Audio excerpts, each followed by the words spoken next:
All right, I think we got a mic check, mic check.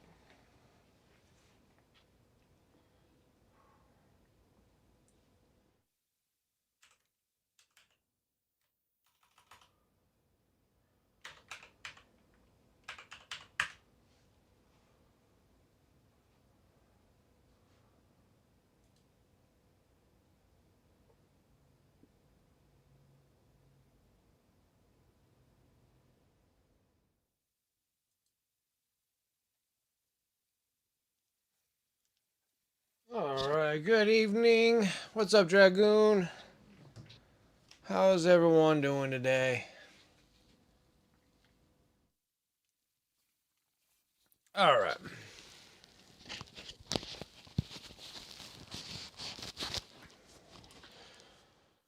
Good evening. What's up, Painty Paint Paints? All right, let's get in the game here. I think everything should be good. What's up, everyone? My name is Brent. Welcome to Wiki Minis. Let's get some music started. Let's get some things painted. And I was late. And that's just how it's going to have to be right now. So, had some relative bad news today. It was unfortunate. Unfortunate happenings. I don't think I need to go any further than that. This sucks. Yeah. It's not, it's like a friend of a friend's. Some tragic happened. It was terrible. And I mean, that's enough that needs to be said about that. And I was just trying to be there. I want to be there for everyone. So that's what started things out, being late today. And so let's try to get some things painted and try to get things off to a little bit of a better, I don't know, not really a better start. This whole day was just a cluster fluck. We'll do it as the Imperial Guards would say, is a cluster feck. Alright. Anyways. We were working on Barbgaunts. Here's the kicker. So I'm working on Barbgaunts, so we got Barbgaunts that we gotta do. These bad boys. So we got Barbgaunts, right? And I have even more Barbgaunts. And these are what I was doing recordings all day yesterday.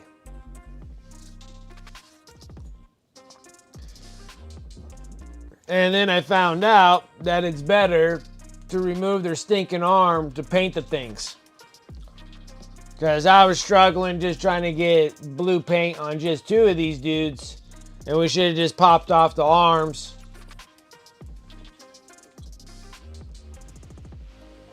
The satchel of Richards being tossed around. Exactly. It was already a hard day. And then hearing something horrible at the end of it is just...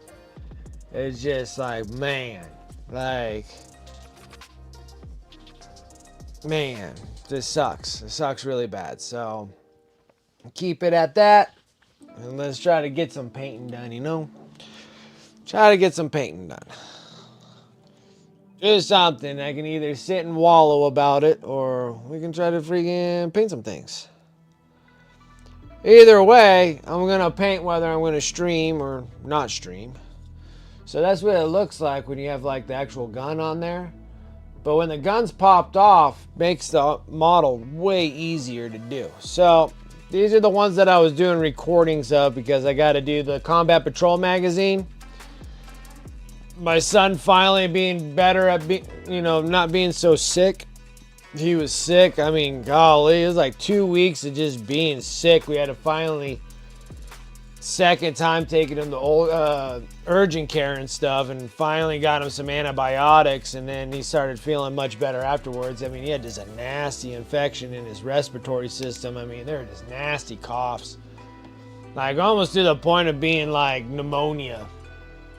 They were wet, deep, hoarse, nasty. I was sitting there, I was like, man, that guy's probably like, he probably had like pneumonia.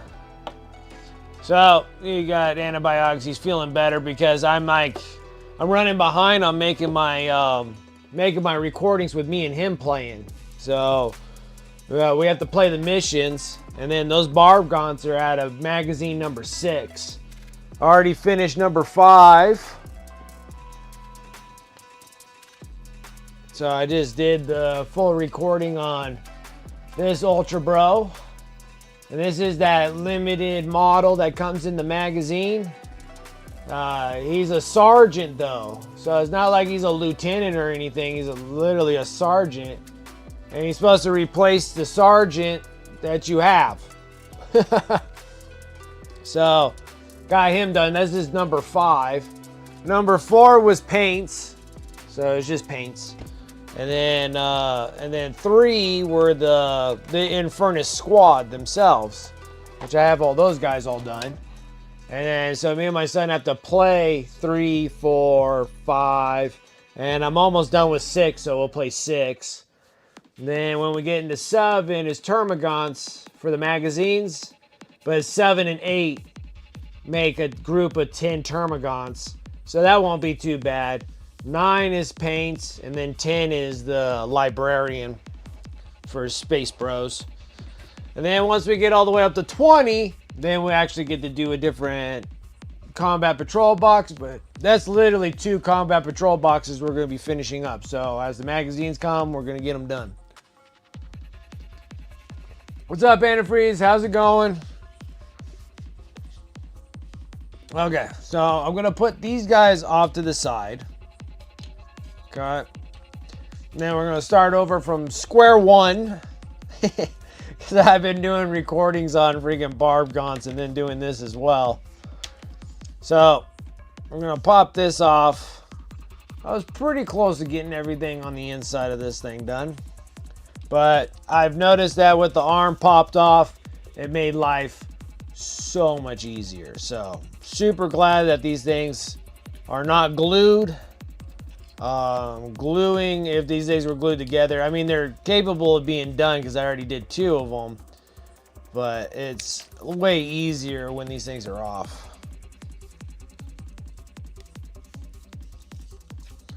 Way easier. Nothing going on, huh?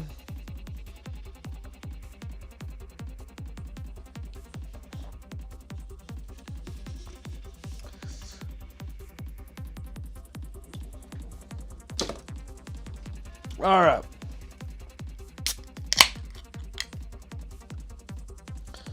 Restock my beverage. I got a slight headache, which is probably not making it any better.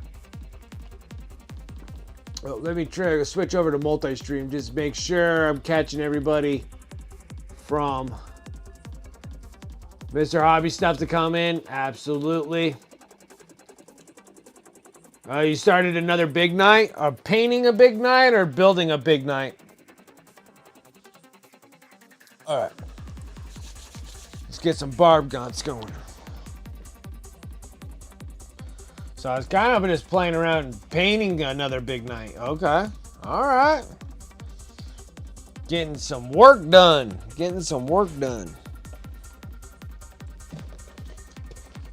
Oh my goodness.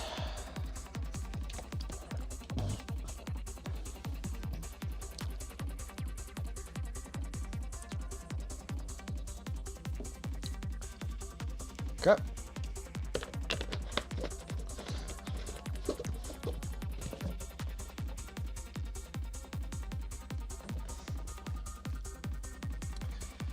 Let's get some things painted. We're gonna drop some of this dark blue. It's the next one on board.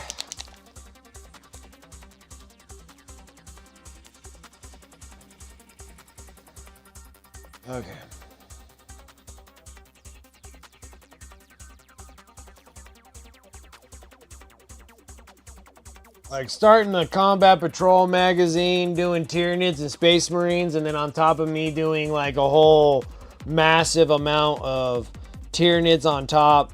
It's a lot of bugs, guys. Like, this is like a lot of bugs. Like, this is ridiculous. And then I spend all day at my regular job killing bugs, come home to paint bugs, and streaming painting bugs, doing recordings of painting bugs, and then going to bed, waking up, and going and killing bugs.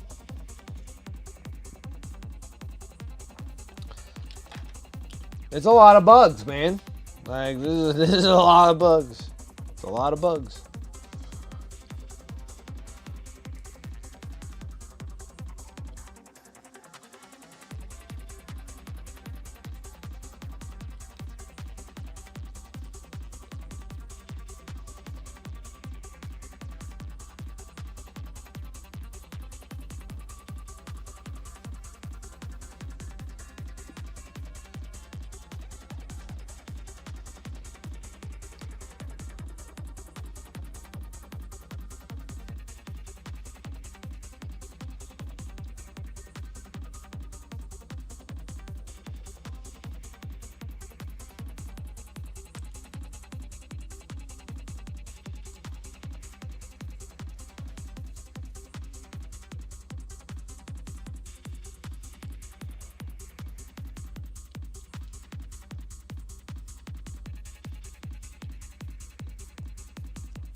So, when I was doing my recordings on these things, I just did like all the guns and then did the bodies. So it was not terribly bad.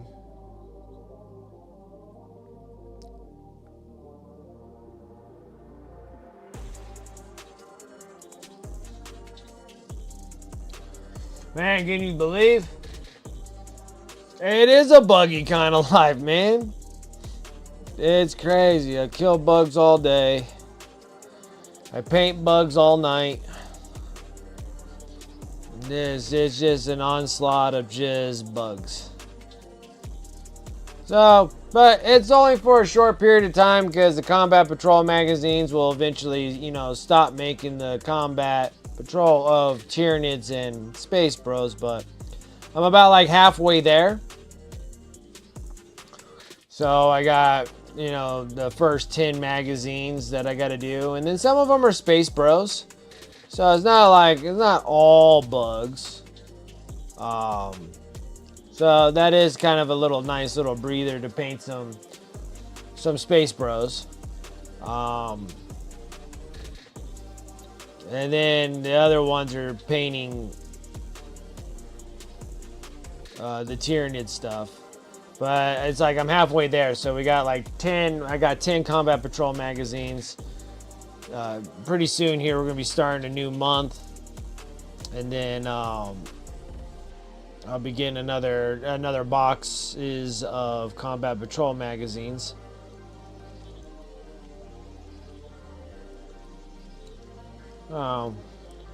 Be there, and then I think when I was looking it up per magazine what's coming out, I think it goes all the way up until 20.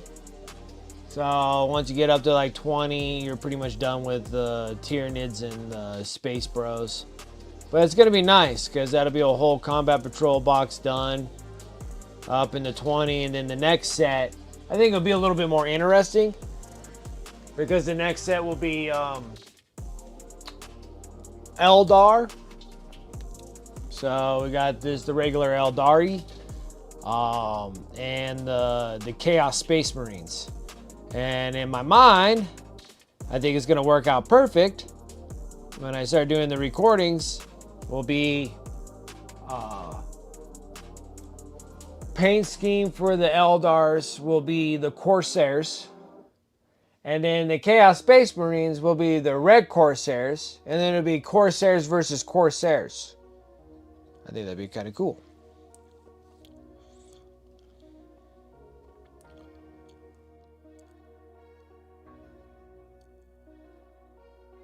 Because I'm planning on maybe keeping both. Oh, you finally finished off that pork butt? Man, you've had that for a while, haven't you? Been sitting there eating pork butt all day? Every day? You're talking about making it like you made a pork butt and you're like, it's a lot of food.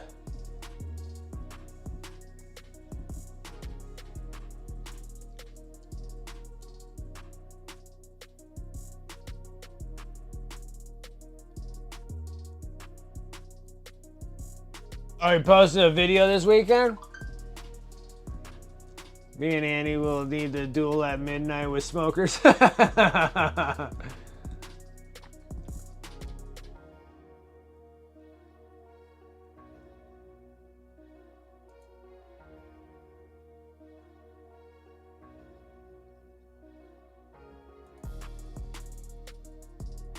Oh, dude, yeah.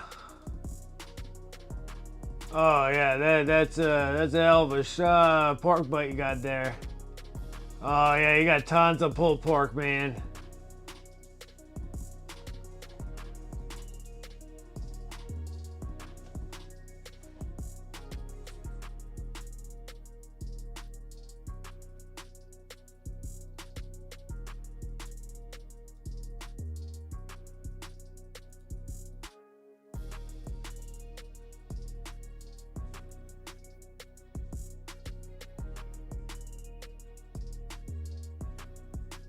Oh, your burrito?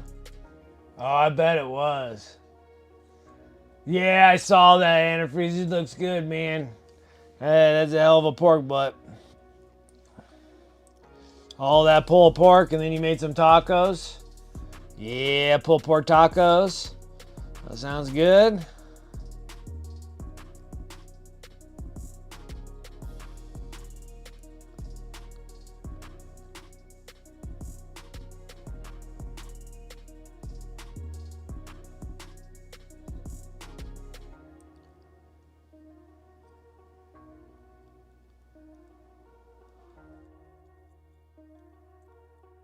Wow, you're just able to grab it and just shred it all up by hand. That's awesome. Good evening, Sectorix. How you doing?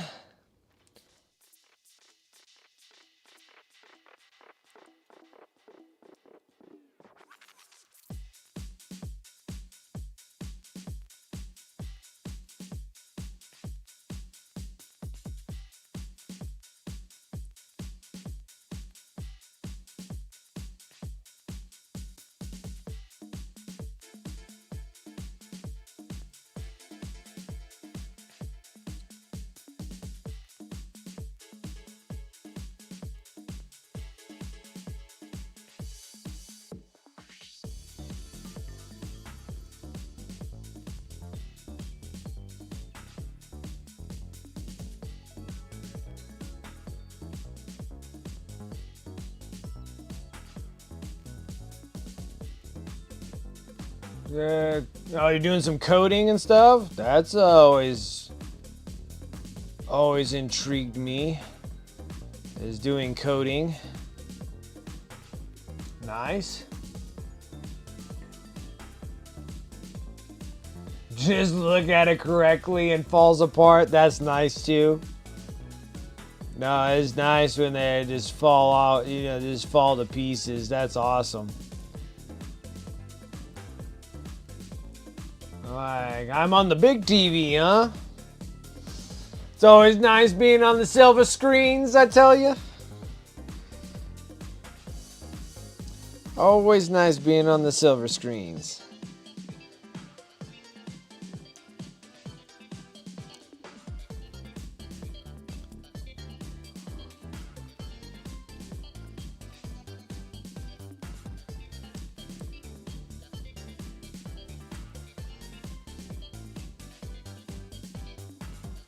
And then so far during this whole painting escapade on the bugs, these Barbgaunts are like no joke.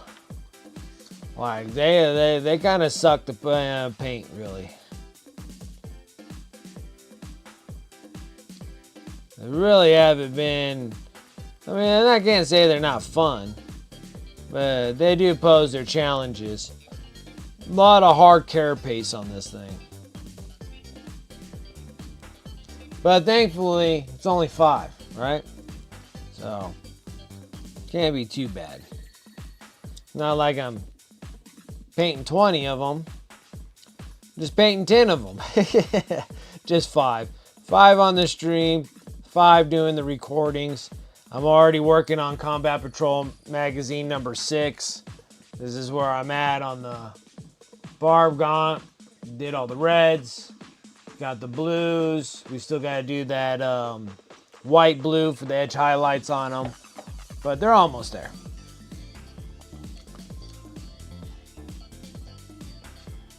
And then we get these Barbgaunts done.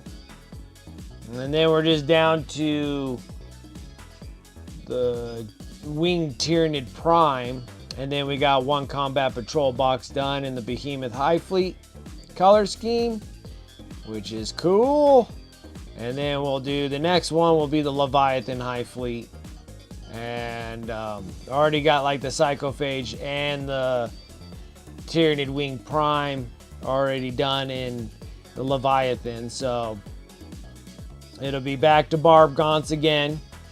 Like just, I think we're just doing like a bunch of back-to-back Barbgaunts. And then I could probably break it up and we'll probably do like the Von Ryan Leapers. And then we'll get into the Barbgaunts.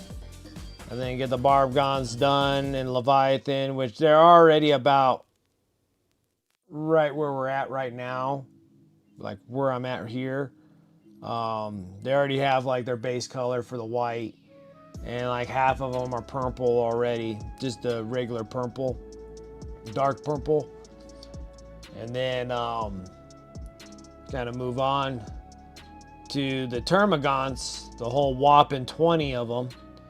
And it'd be nice because once I get those Termagants, you know, that'd be like, that's 40 Termagants, you know. Francois, hello. How are you doing? It's funny when I say your name. And then my wife's ears all start perking up. She was just like, Francois? Dude, I almost thought she was already peeking through the door. I thought tripping me out.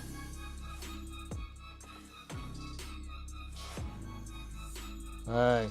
Love the wife, but sometimes she does things that just makes things like, you know, things out of like a horror movie, you know? It's like, I see what you're doing. When I'm like hyper-focused painting and stuff.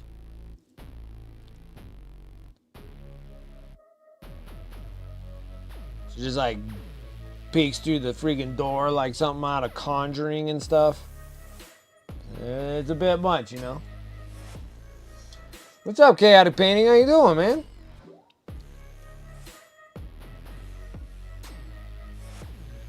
Working on the Phantom bases? Nice. Very nice. Getting some stuff done. Getting some painting done. That's what it's all about, baby. Just getting some of these things done. And you're just chilling, huh, Chaotic Painting? No, it's like I'm like excited about doing. You need to be doing that? Absolutely, man. You need to pull up a seat. Pull up a seat. Sit down, start painting. Get some stuff done. Just little things. Like I'm hoping to knock out all the blues. If we get all the blues, it's downhill from here. Get those blues.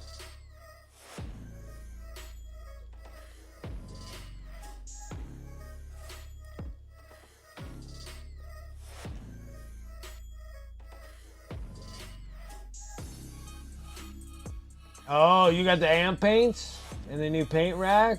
I said all that out. There you go. Progress. Always good to have some progress. Yeah, that's the one thing I need to order. Pro Krill, just thanks to you guys for using my affiliate link and using the discount codes. Like I said, no charge to you guys, and it gives me a little bit of a kickback. They just gave me my gift card so then I can actually start restocking up on some paints. So I always appreciate it. So thank you all for utilizing it. And it helps me keep on having paint here without too much extra expenses, because I do go through a lot of paint. Crazy enough, but makes sense too. I do paint a lot of minis.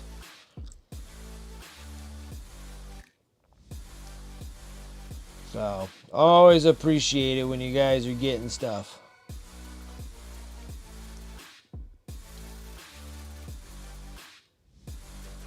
Because I need to get the amp paints. But the thing is, I don't really need... I don't need the washes.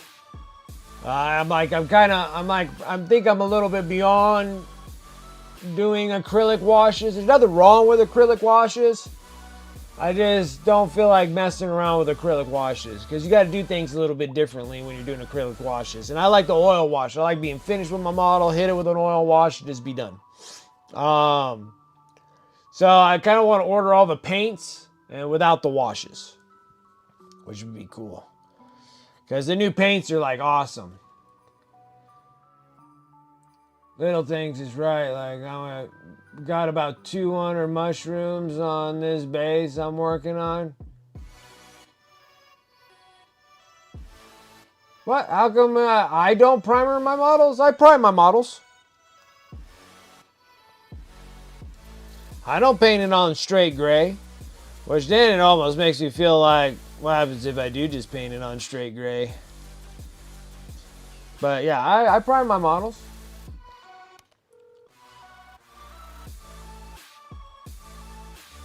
And normally I hit them with like a black primer.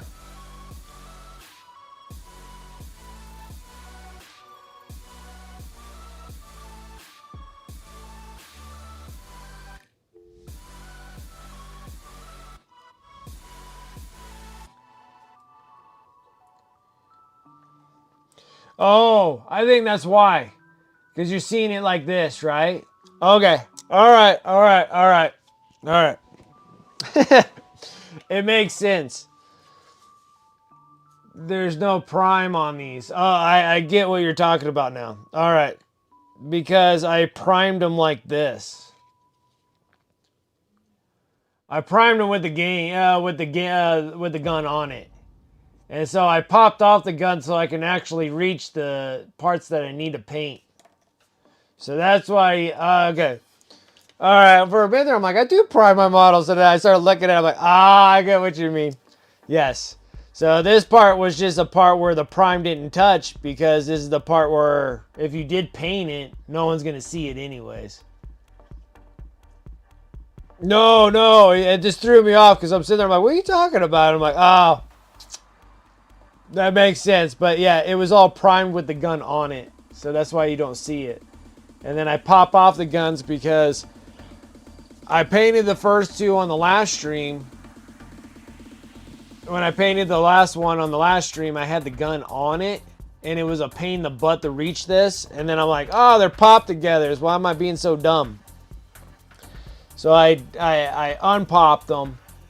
And then when I was doing the recordings for the actual Barbgaunts, that will be the actual videos going on to YouTube, not just the live streaming that I'm doing right now. This is what I was doing for recordings yesterday. And yeah,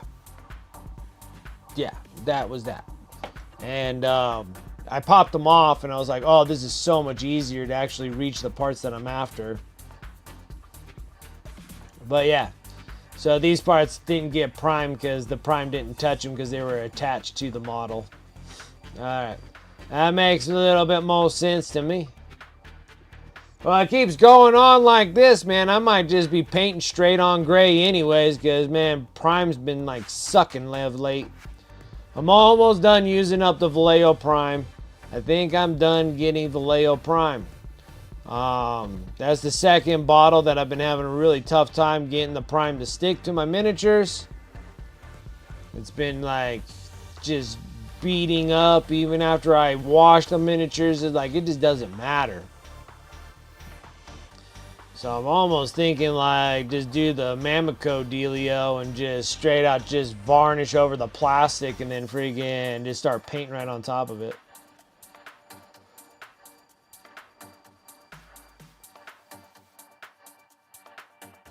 I think it'll be a little trippy though. Probably throw me off a little bit. And my paint jobs might get thrown off a little bit too because I'm so used to painting right on top of black. So things might actually kind of end up a little bit different. The colors might end up different. Might end up a little brighter.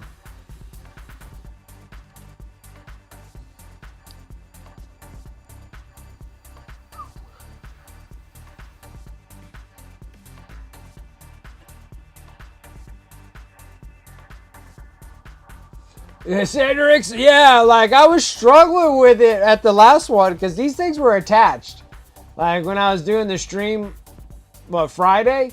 So we finished up the Termagants and then I was sitting there, I was like painting these guys with the arm on here. I'm like, man, this is tight. And then I'm sitting there, I'm like doing the recordings on the Barbgaunts and I'm like, dude, this is going to take me forever to get through all the recordings.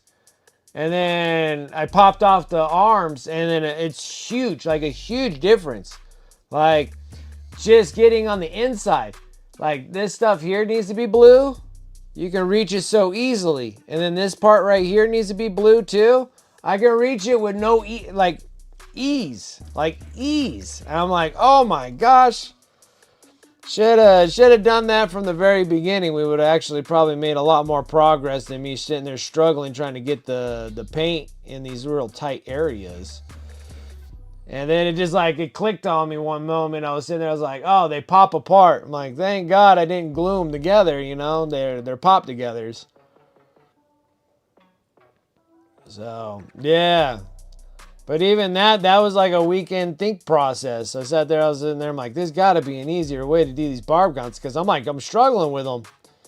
They're actually relatively difficult to paint because you got so much hard carapace to paint with the opposite color. I'm sitting there, I'm like, man, this is going to take me forever to paint these things. And then now it's like, all right, now we're on a roll. Now we got a good assembly line and we'll just keep on hammering them out.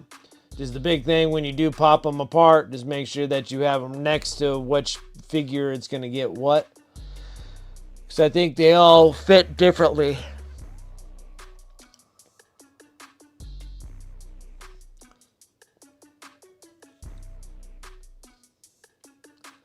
So right now I'm just like sub-assembly, paint down the assembly line. We're getting all the guns done right now. Move on to the bodies. Then we'll jump up into the next color, and then we're good to go.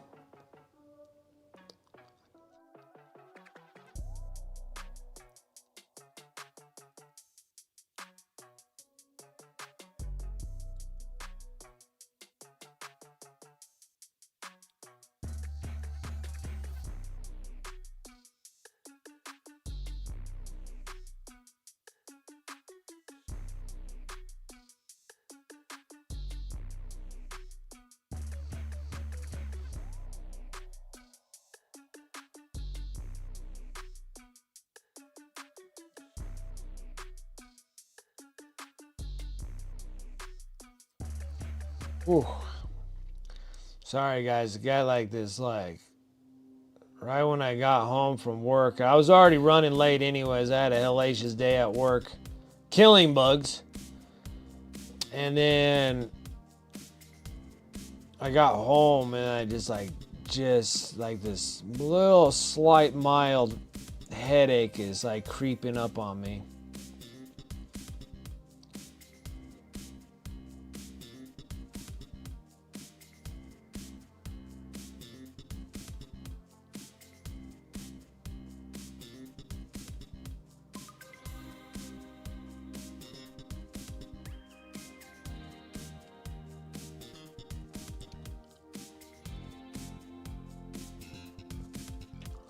There we go. Now we get to go in here. And like I said, a lot easier.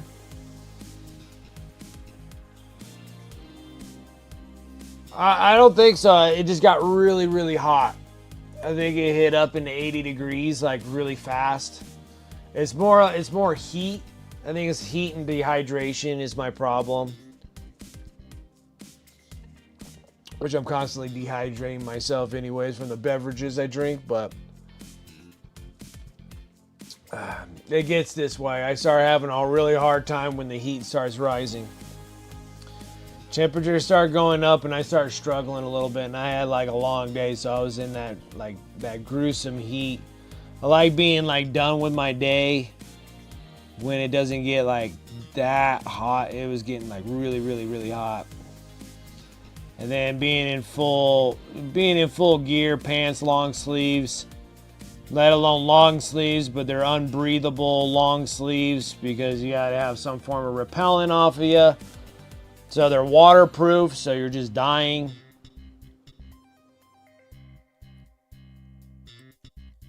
And then wearing a respirator on top of it too. You're always struggling for oxygen all day. And every time we start getting into this time of season, we're starting to get out of this little cooler spring, and then, you know, summer's right around the corner, and it just starts beating me up really bad.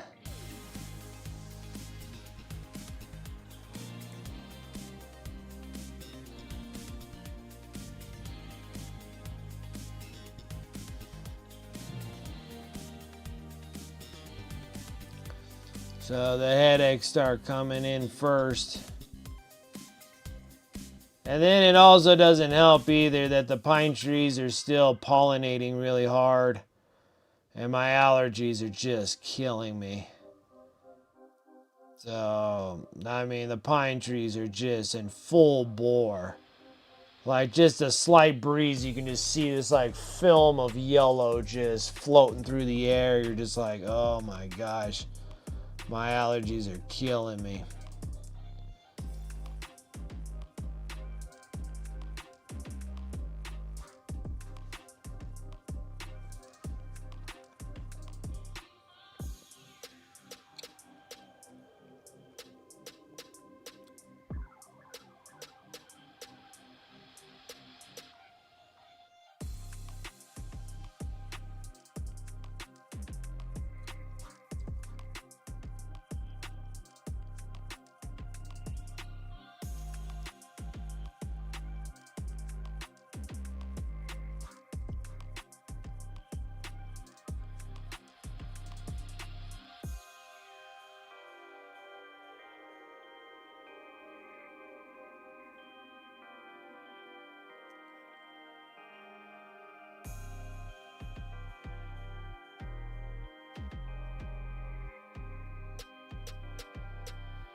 Space Nifty lurking because Corn wants it, baby. Alright, alright. I appreciate the lurk.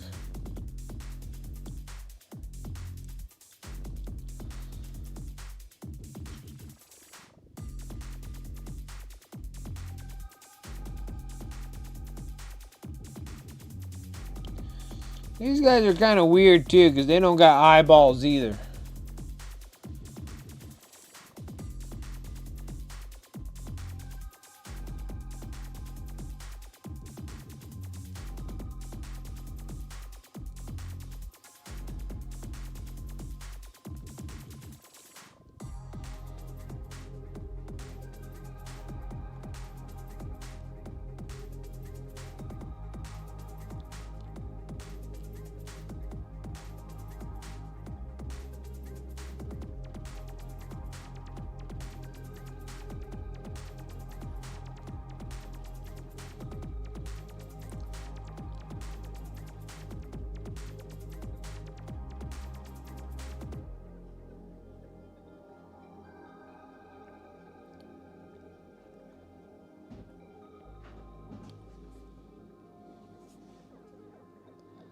Plow, plow, plow, plow.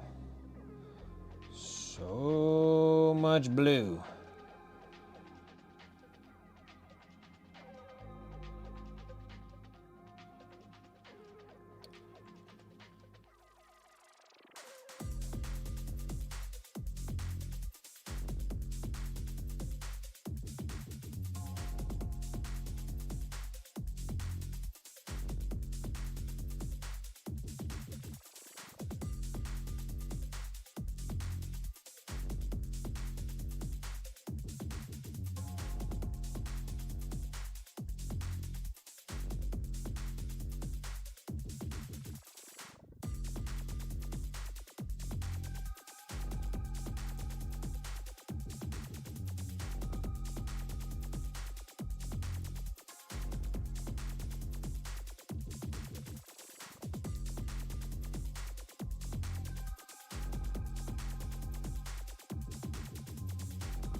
All right. Getting there, just keep plugging away. Just gotta keep plugging away.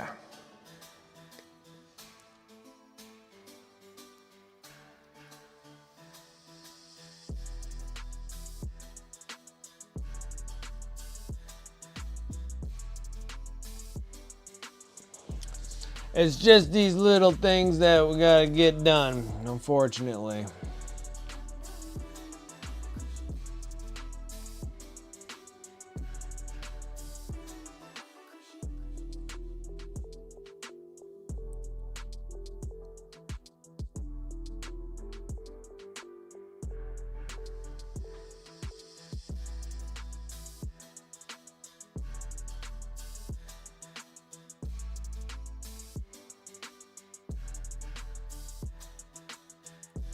And like I always say, once you get past the red, like the main base of the body, and then this hard carapace of the blue, then everything else just kind of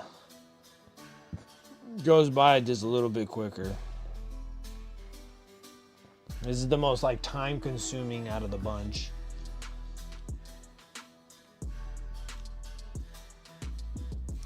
And once we get over this hurdle, everything else just kind of falls into place. And then like literally just a winged Tyranid prime, and then we're off to doing Leviathan stuff. Well, actually I take that back, I lied to you guys. I think we're gonna do the Barbgaunts. And then that'll be the last Behemoth Hivefleet thing that I'm gonna do. Paint scheme. it will be the Neurogons. And they're little baby guys. Doesn't mean that they're going to go by any faster. They're just of a smaller stature.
The heck, I got a freaking bug in here?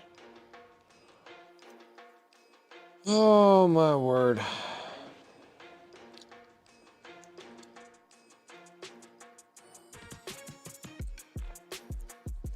There's a bug inside my house. It's not a Tyranid. It's not a Tyranid. Not a Tyranid, I tell you. It's not a Tyranid.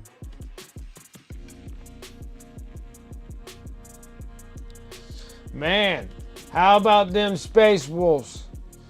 Can't believe that they're actually released. I thought it would be a kill team. And then they're just like, nope, here's the space wolves. And that's for the previews. Gosh damn. It's buzzing. There you are. Oh. Dang it. Got this random small bug flying around in my house.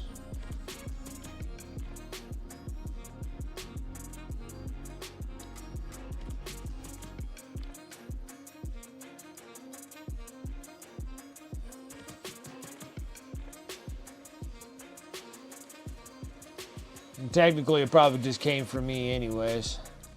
Leftovers. Leftovers.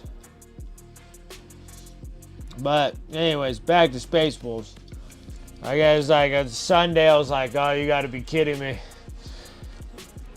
I mean, they're just GW's just trying to get you. I'm like, man, you're just hitting me back to back every week.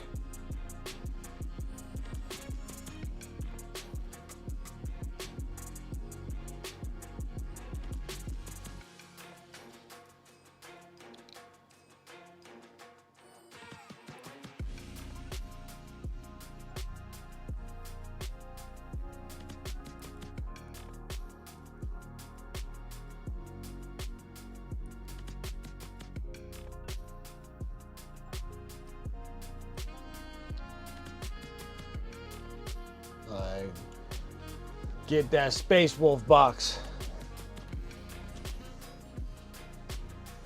Oh, that's good. That was quick. Oh, actually, the nights go by a lot quicker. Like, I feel like the nights do go by a lot faster. The armor girs take a little bit of time.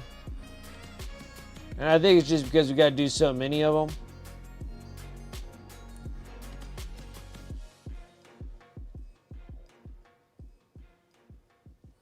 Oh my gosh. I'm just like itchy everywhere. Dying from pollen.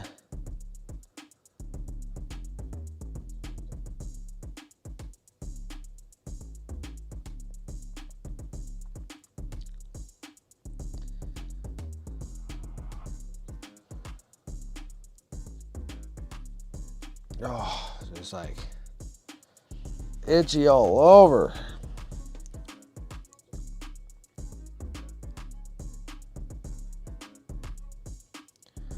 You bug. Oh, you landed on me. You sucker.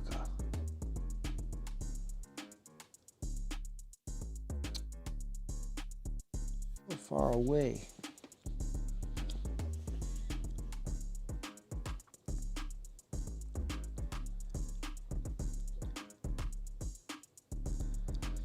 Kind of looks like a gnat.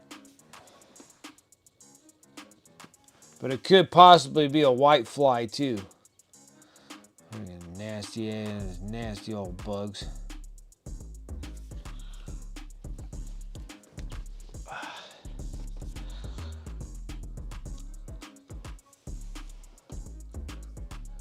Can I hit it? Nope. Trying to get that sucker. Loving my light system, obviously.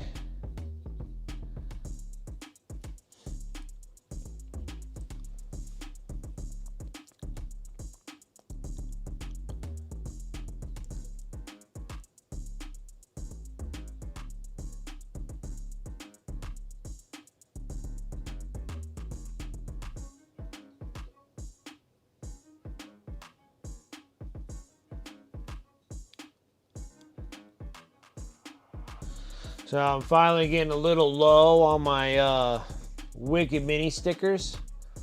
And like the ones that I always put in my shipping when I'm shipping stuff out. And I need to order some more. But then I was thinking about getting another set of stickers. And have it where it's placed like right here. And it says like paint here stupid or something. So I can do close zoom ups like this and still keep myself relatively in the zone.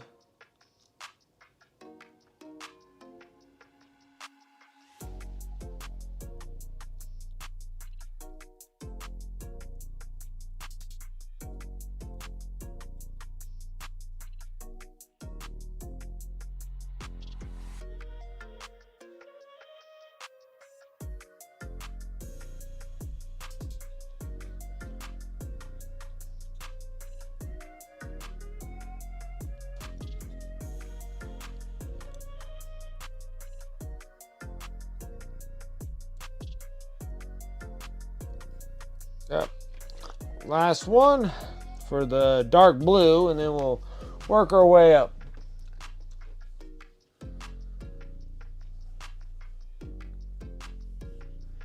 Legalized sports betting is the worst thing that happened to pro sports.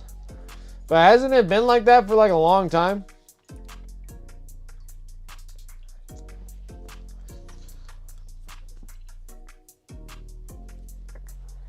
I mean, it just feels like it's been going on like forever. Like horse races was always horse racing was always a betting sport. Always wanted to say like baseball was always like a betting sport.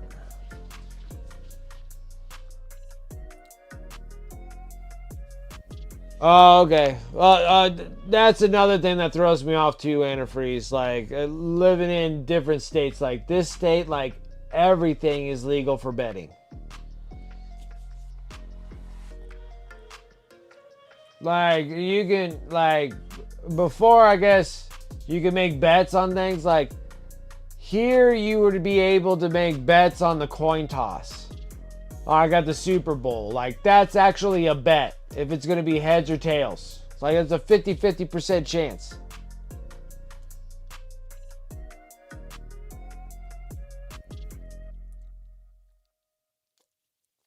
Boxing's always been a betting sport, but yeah, I never really thought about it nationally because I've always lived here in the biggest gambling state ever is here. And so like I always thought everything was, had bets. So, like, because it's always been around me all the time. Like, I remember for decades of, bets on football teams, bets on baseball teams, boxing, hockey, horse racing, just like everything. I think I'm surprised. I'd be surprised if like the Olympic stuff didn't have bets on it, but I never really paid attention to it during the Olympics when it was going on. If they were doing that, but like soccer, football, baseball, yeah, boxing, UFC fights, there's bets on going on all the time here.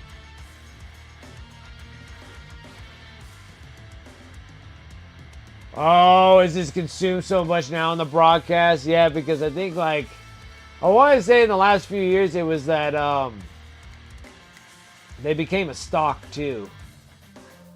Something King. Is it Gambling Kings? No. I can't remember, but when that thing started coming out, and that was probably like the last 5 years, that's when it started doing like this whole national gambling thing. DraftKings, thank you. Yeah, it seems like when DraftKings kind of really made a name and became into a stock exchange, it seemed like that became like a big national gambling thing. I thought it was always everywhere. Like, I thought everybody was able to make bets on teams and sports and stuff like that because it's been in my world forever. Like, Nevada, you can gamble on anything. Like, you can just do anything.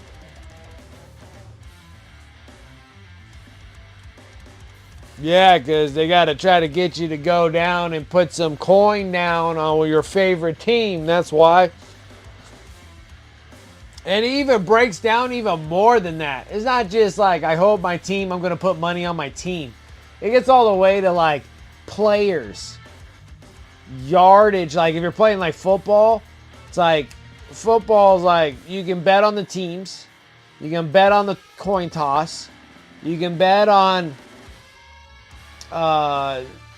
players for yardage, quarterbacks for how much they throw for touchdowns, or interceptions. You can do that too. How much yardage they throw, how much your running backs run, how much your wide receivers receive. I mean, it's just like it's a slew of freaking things you can pick from. Yeah, or how many goals will you get? Basketball is unbelievable for their bets. Like their bets on those things are unbelievable for basketball. Basketball is like that's a living nightmare. Like how much this person's gonna score, how much the team is gonna make, like how many points are they gonna triple digit it, triple digit by odds of how much. I mean, it's unreal. I got so confused by the bets that I couldn't even bet on anything. Like And then if you just bet on like, I want my team to win, and then if they do, you hardly get anything back. They're like, oh, here's your money back. I'm like, oh, that's all I get? You know, it's like, oh, you get more if you can break it down into like these subcategories. It's like, because your odds are so much higher. It's just ridiculous. But yeah, it kind of sucks that it's taking up like all your broadcast screen time now. That's pretty crammy.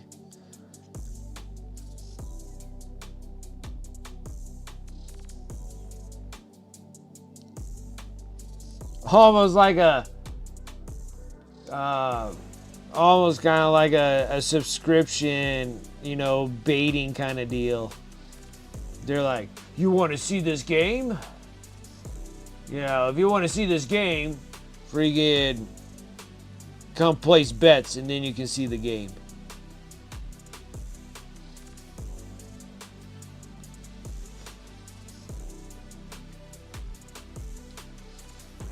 Yeah, that is just like trying to get you hooked.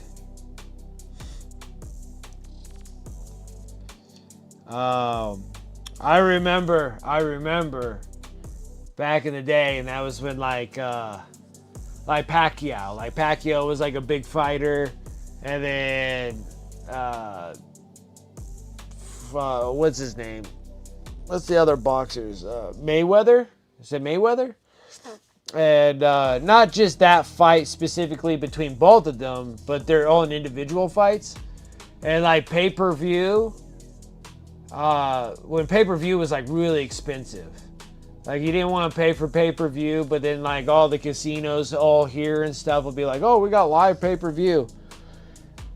They wouldn't allow you in to see the pay-per-view games unless you did put a bet on one or the other. It was just like, are you kidding me? They're like, we can't just let you just come in here and watch a free pay-per-view. I'm like, how about if I buy like a drink or something? They're like, that doesn't count. You know, it was a bunch of crap.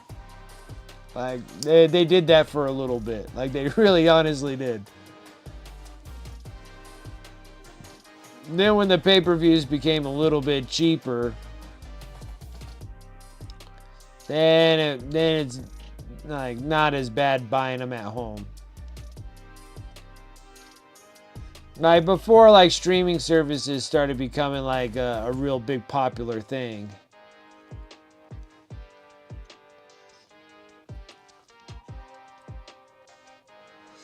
It is.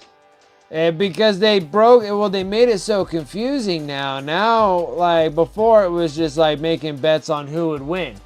Now, if you make bets on who would win, which is like a 50-50% chance, or sometimes it's just like a given that one's going to win over the other. And you make those bets. If you win against the non-underdog, so the one that they think they're going to win, that just gets you your money back. If you bet on the underdog, it doubles your value, right? Depends on what the odds are. And that's just that. But now they broke it down to like, what round will it end? Will it go all 12 rounds? Is the person going to get knocked down in round 6, 4, 8? You know, all these other things. And the odds are like super huge. And it's unreasonable all the way around. And like, the whole thing is just, it's out of control. It's so out of control that I couldn't do it even if I wanted to. I hardly gamble as it is.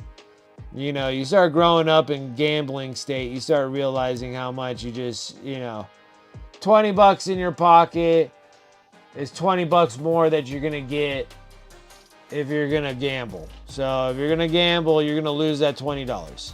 Or you can just not gamble and have $20, right? Because your odds of winning is so little. And the house always wins. So always wins. There's those fluke things that people win something. And that's a fluke. But normally when they all hit those big giant jackpots, we have a history of it. You can just look up Nevada Mega Buck winners. The ones that actually hit the Mega Bucks is like $10 million, $11 million, something like that. They start at like $10 million. Hit the Mega Bucks.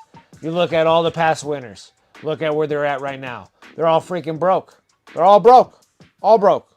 Like, they literally put all that money right back into the freaking casino. Now, it didn't happen like overnight, but it did happen through the whole course. Just flat out broke. Or the other thing that happened with like the mega buck thing, if you win the mega buck, it's different than hitting the lottery. Lottery, you know, you can get a whole lump sum at once, or you can get paid out for an X amount of time, yada, yada, yada. But if you do die, that's where I'm getting at. So when you do die in a lottery, it can actually get passed on. You can pass a lottery. Mega bucks, you cannot pass a mega buck win at a casino. You yourself can only be the only one that can receive those paychecks. And they can't give you a lump sum. You have to take it through a course of like 15 years, 20 years or something like that of getting paid for that $10 million or whatever it is, right? So you can never take a lump sum. And then if you die, crazy enough, you can look up the history of the people that won the mega bucks. They're either 90 years old, and if they are young, that hit the mega bucks, they die in some horrible accident. Just like, like they're 90 years old and they only collected it for like 5 years, and then that was it. So technically, no one's really fully received the full mega buck winnings. That's what I'm trying to get at.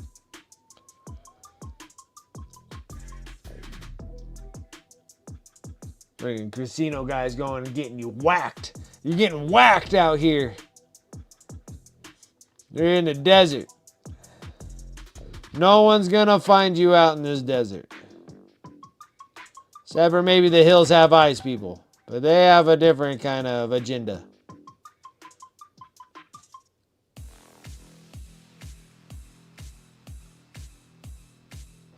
If you don't think the Hills Have Eyes people are not real, they're real. They are real. Those are real people.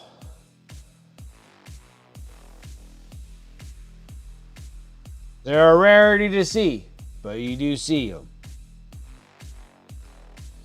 They're almost as rare as a jackalope.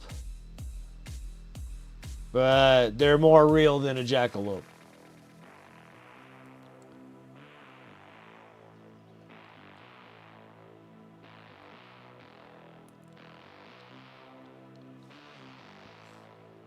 Whew.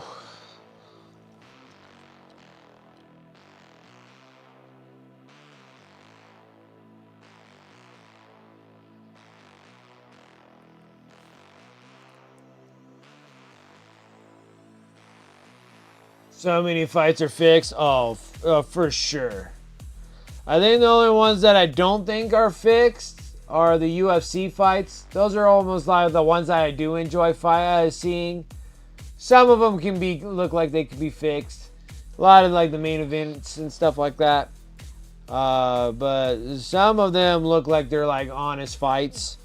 But anytime I see boxing, I already know. I already know.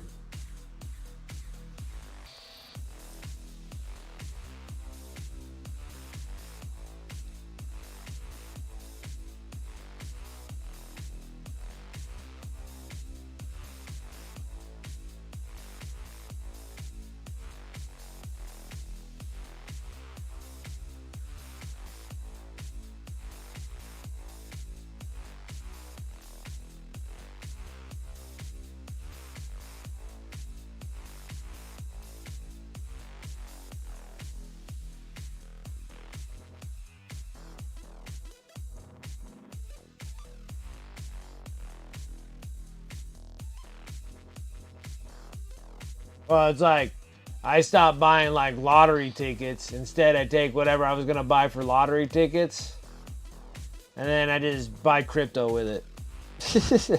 Like, I never thought I would ever own crypto in my life. And I was just like, you know what? Screw it. Let's just go and do it. It's just about as crazy of odds. You know? It's like, let's just go ahead and just start buying freaking crypto. So anytime that I feel like I'm buying lottery tickets, I'm like, I'm just going to buy some crypto. How about that? It's always there. It's not gone. Well, not yet. We'll find out. And then, yeah, I just do that now.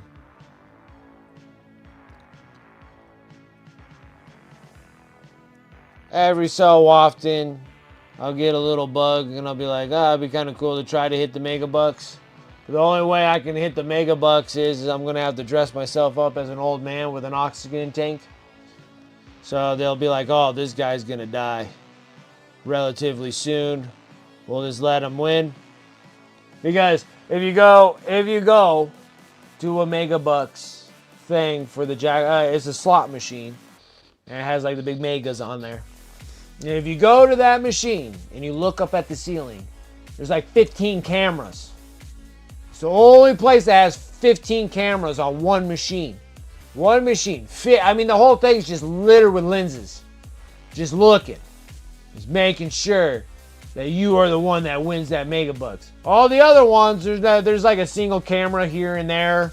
But that mega bucks, there's like 15 cameras. So I'm like, there's somebody there that will, it's like, it has to be a separate hookup. And then they'll be like, okay, this person can win the mega bucks. And then it's like ancient old people. Like I said, 90 or more. So they know that they will not last 20 years. And like for the last like handful of mega buck winners, they all been in like 90. Late 80s is like the youngest. And then there has been times like at Vegas and stuff like that, like somebody like young, like in their 30s actually won it, but then all of a sudden, miraculously, like a few months in, they die of a horrible accident. So, my idea in my mind is that I'm gonna do like full makeup and just make myself look like I'm 90 years old, hunchback, carry an old empty oxygen tank strapped to my face, go up to the mega bucks and start just yanking on that thing, and then watch me hit the thing, and then I'll be like, yeah, I fooled you, and then I'll be on my rest of my life on the run. All the Italian mobsters are gonna try to find me and try to freaking have me whacked. They're like, we can't have this 40-year-old win. He'll be able to claim all his winnings.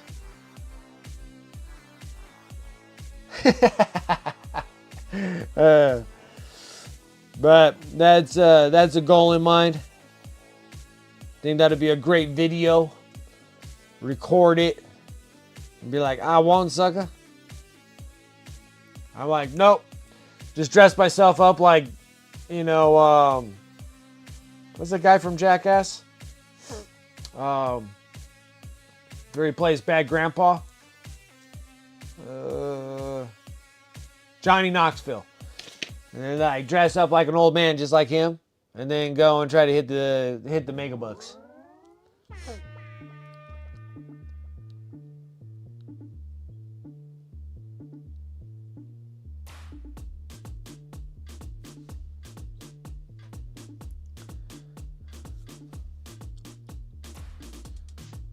But like I said, I'm going to probably be on the run for like the rest of my life until all claimings has been claimed. Like I'm going to go have to hide with the Hills Have Eyes people out in the middle of the desert. Claiming my winnings. I'm still alive. Hanging out with the Hills Have Eyes people. You can't find me. Need to be off the grid. In the old ancient mines of Nevada, where the people of Hills Have Eyes have been resting for since the atomic bomb has been invented.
Oh, I think the headache kind of somewhat went away.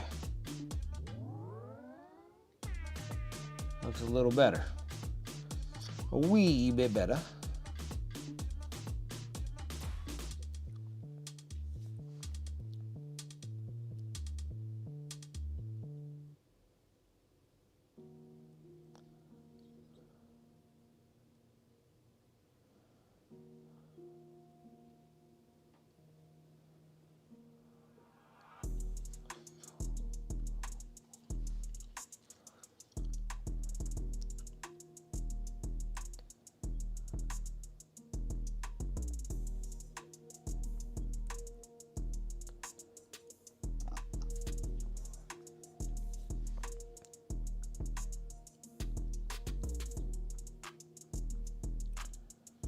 Can't wait till the new game store gets, I think they're in the process of moving into their new location. And then I can go and pay a visit. Finally somewhere where I can actually park. You watch, I can show up, it'll be so packed there won't be any parking. I'll be like, son of a gun.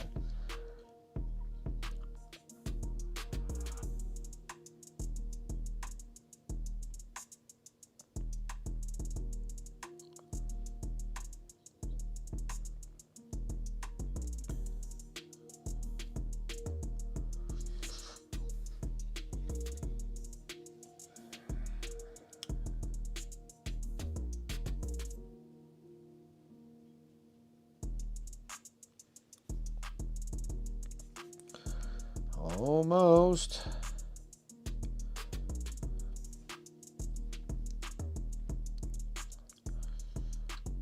I might need to go get some eye drops real quick for my eyes. Eyes are getting blurry.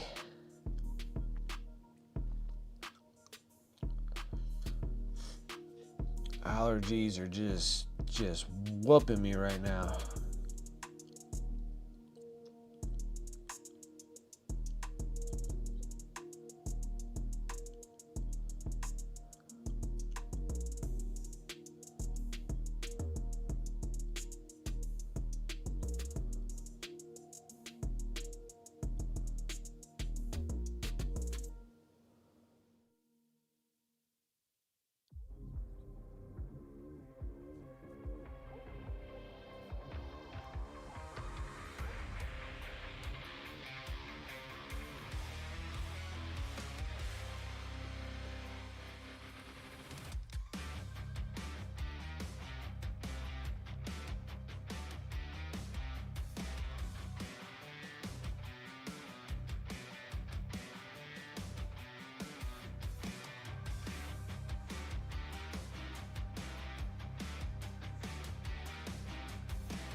Oh, why did I do that? Still haven't finished up the front. I thought I was done. I thought I was done, everyone.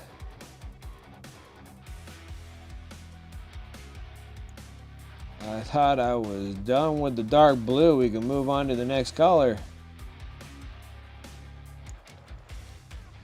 This one has to be a little specific so we can kind of get all the nook and crannies.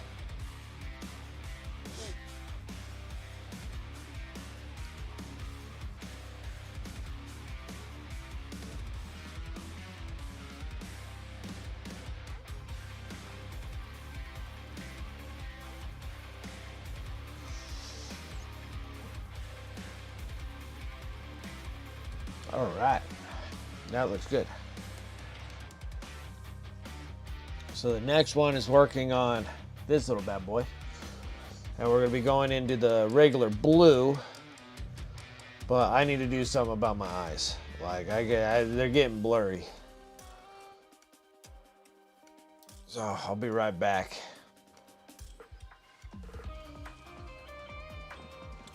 I'll put this on the be right back screen.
Oh my goodness, I can barely see.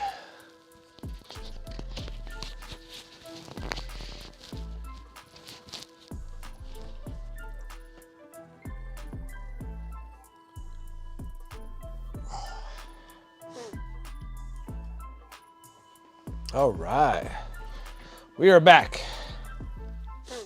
Maybe. Oh, my nose. I'm like flat dead. I can't breathe. Like I said, the allergies have been bad, dude. Those trees have just been pollinating like a son of a gun. I'm all nasally. I can't breathe out of my nose.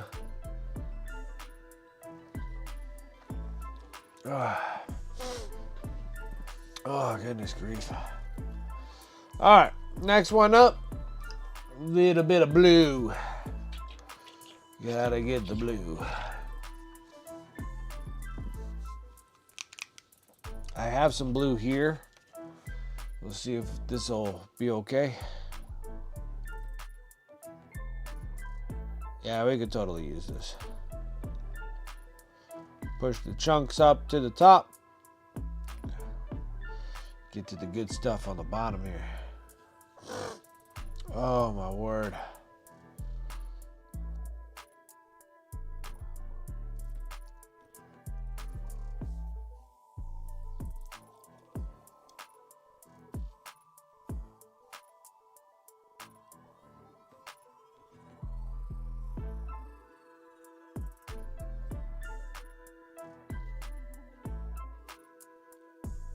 How did I do this before? So I think I was going like this.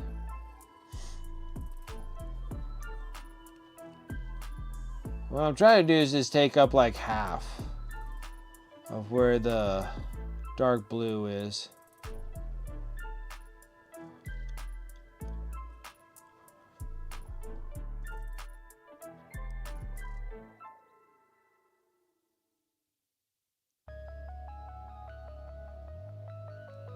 But since we only have just the focus up on the top, we don't have to really do the underneath.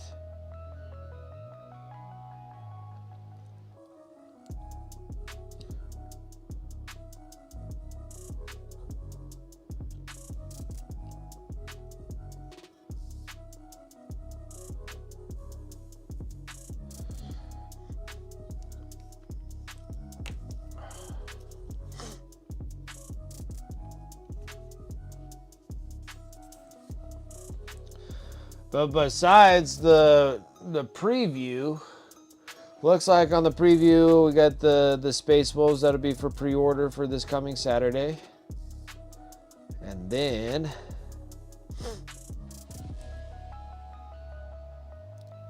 they're releasing all the terrain that looks like it came out of all the combat, all the kill team boxes. Looks like they're releasing all that separately. Looks like the new mission cards are coming into play for pre-order as well.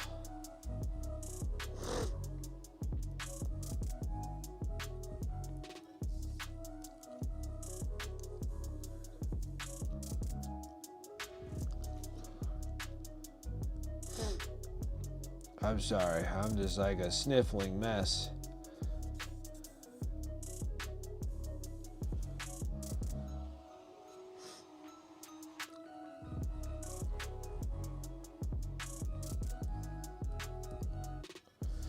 But I really want to get the blue on before I want to call any kind of form of quits.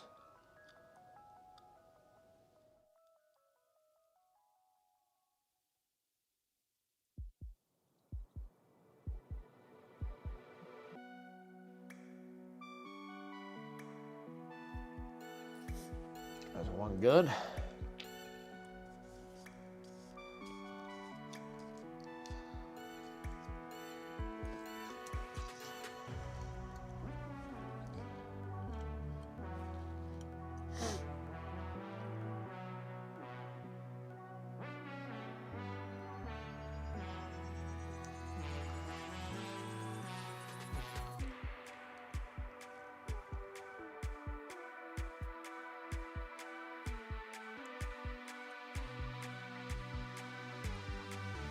Not very solid blue. It's very watered down blue. We gotta get something better here.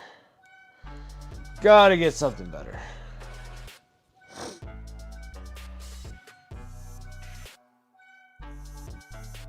Add a little bit more blue to this Steelio.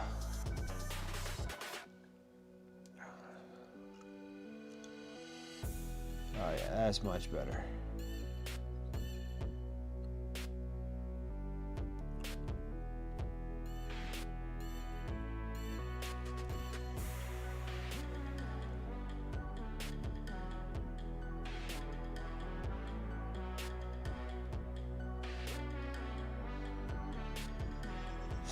Well, ladies, I can say I finally finished up freaking season 2 of Tulsa King. Finished the rest of Daredevil season, no, the first season, Born Again. It was excellent. Both of them were good.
I'm just like trying everything in my power just not to sneeze.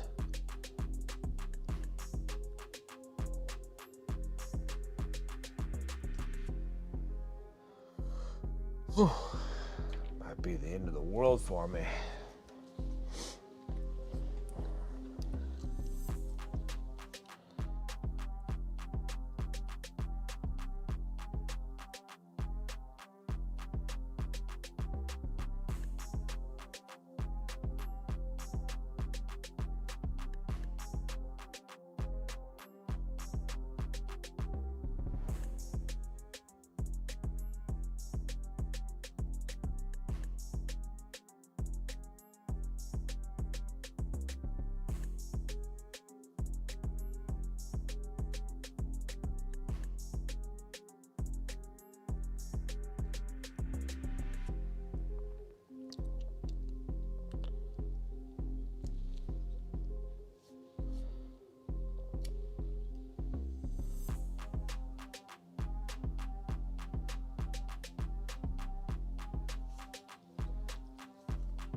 Oh, it's paying off camera. What the heck is going on here?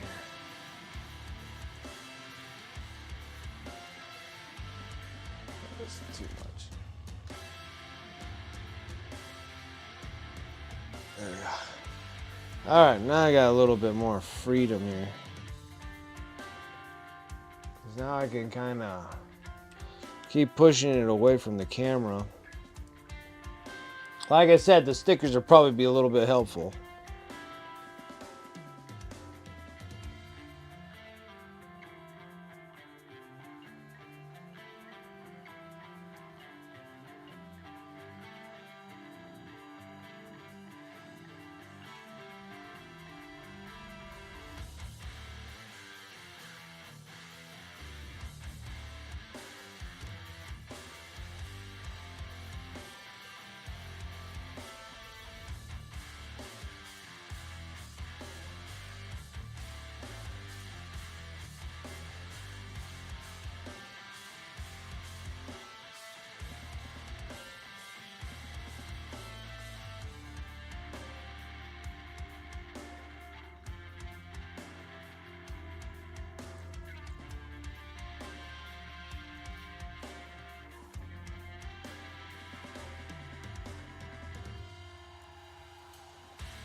been so long since I painted with pro acrylic brushes.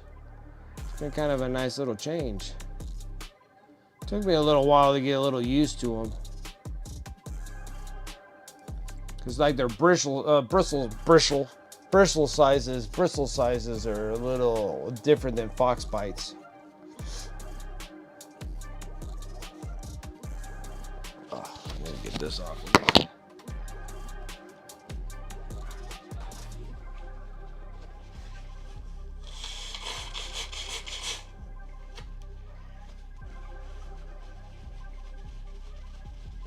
Oh, I gotta love paper towels.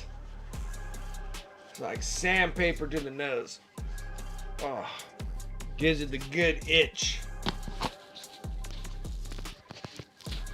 Itches things up.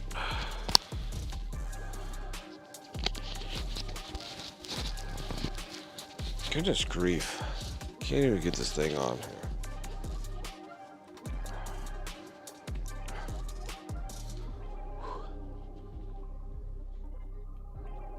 Alright, next thing is this dude going into the blues. But I gotta do something. I gotta do something real fast.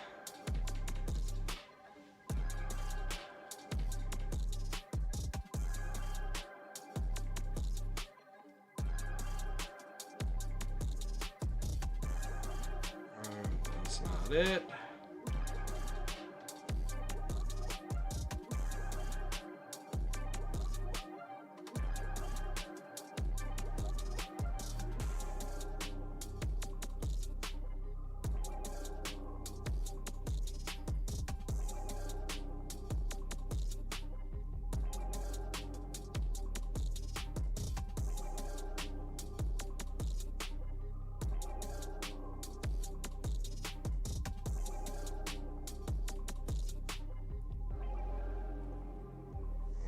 Okay.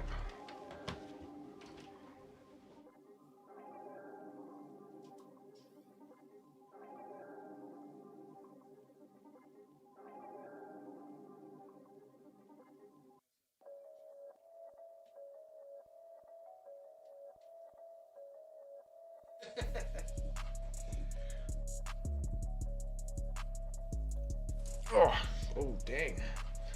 Watch out. Hurricane Brent coming through here.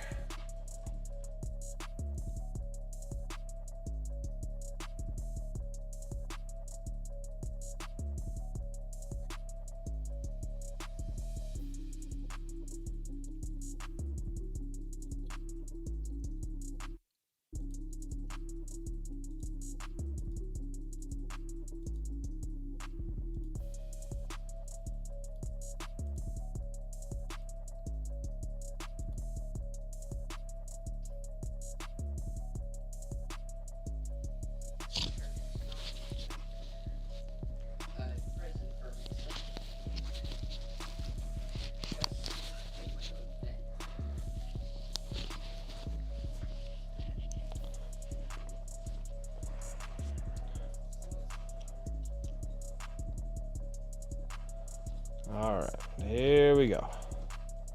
Back in the good old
paint all over myself.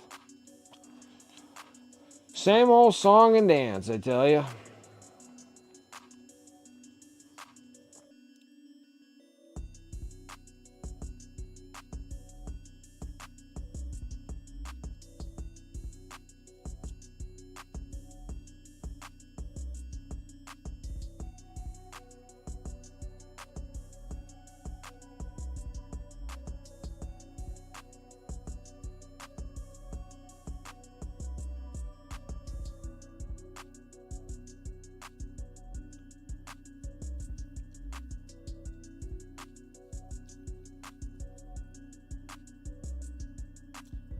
film now that the camera's too far now.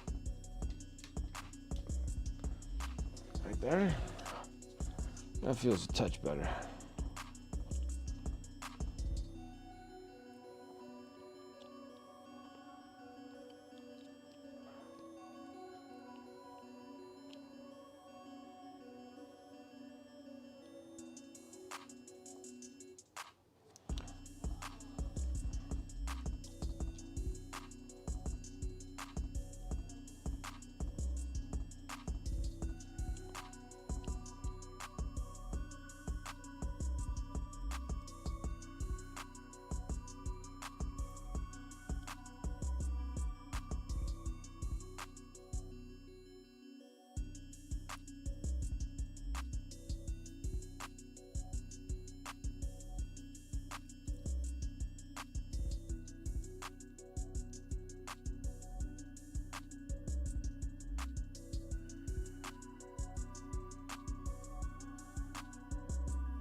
Oh man, I forgot a little spot here.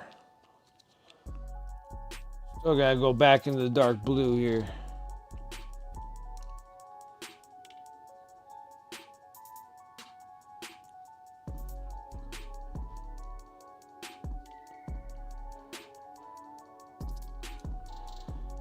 Gee whiz. Cheese whiz.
Ooh, this is a long road.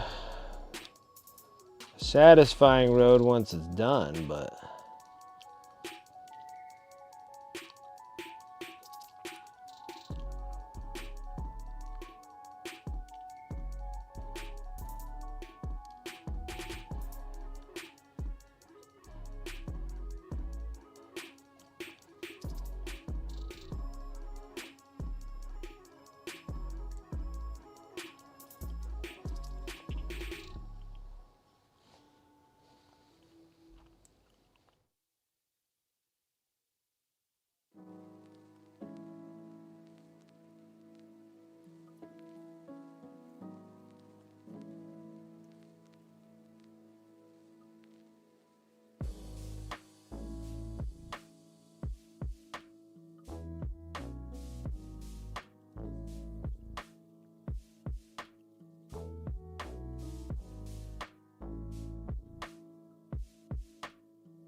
And did it on this one too.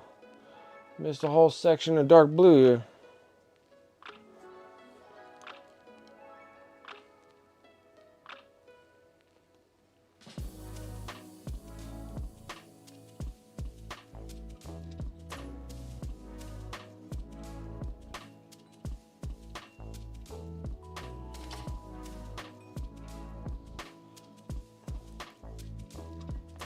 Goodness grief.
Alright.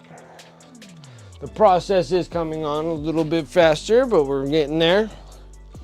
Once we get the next two colors, it'll kind of pick up the pace a little bit more. Still a lot less that I have to actually paint, but still enough to kind of drag it. But it's all good. Some nice pretty looking Barbgaunts and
Oh, I got scared me a little bit.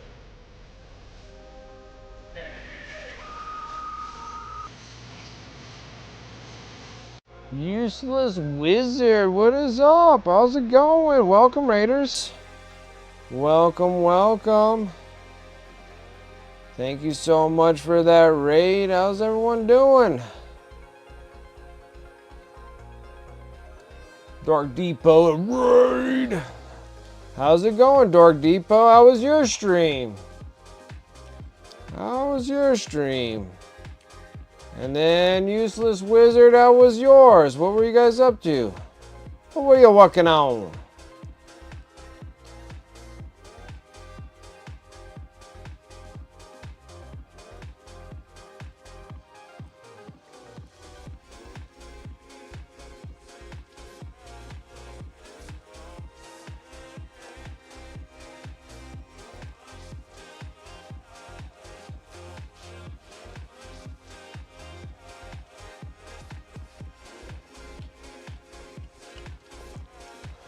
You can see I'm just kind of plugging away through a lot of Tyranids. I got lots of them to do, but it's okay. It's been a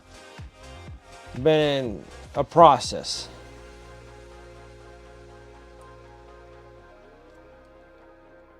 Finished up a custom jump pack captain for a community member. Nice. I worked on paint some Murder Fang Brutalis Kit Bash. Nice.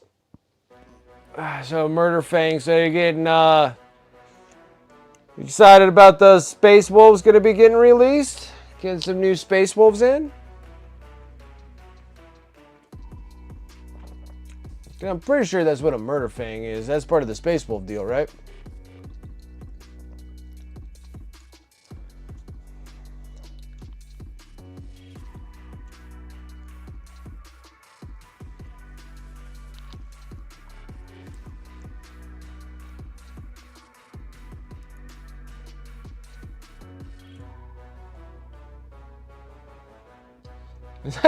Insert the Jonah Hill squealing gif here. Alright, so super excited about that.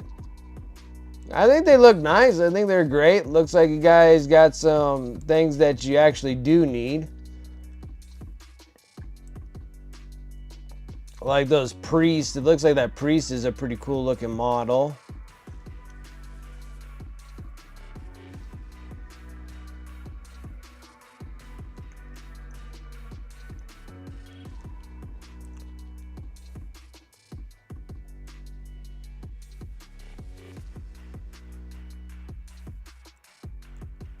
So it's nice that they're coming into the fray, you know?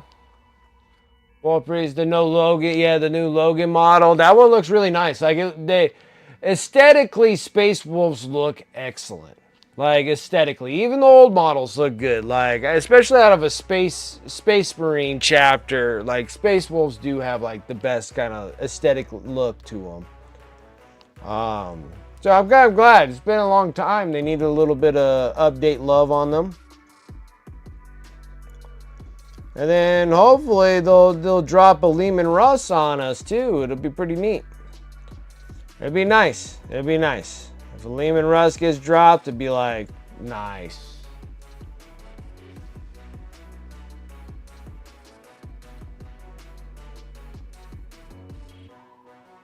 Space Wolves melting. Oh my goodness, Cetrix. What's up, Dr. Dread? But like out of all the Space Marines, like they do have aesthetically the best looking, you know, all the wolf pellets, you know, all the pelts and stuff. Like they got all the wolf pelts and you know, like long fangs, and you know, most of them all don't have helmets on at all.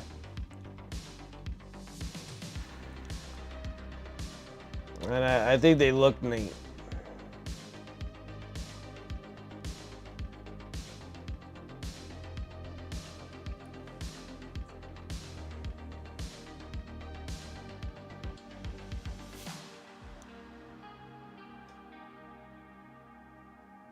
even those guys that look like Blade Guard veterans for the Space Wolves, you know, they got like wolves around them and stuff like that. I think it's like really neat. Like I like the whole, I like that whole get up of all the models. I think all the models look great. Like a lot of the models being updated.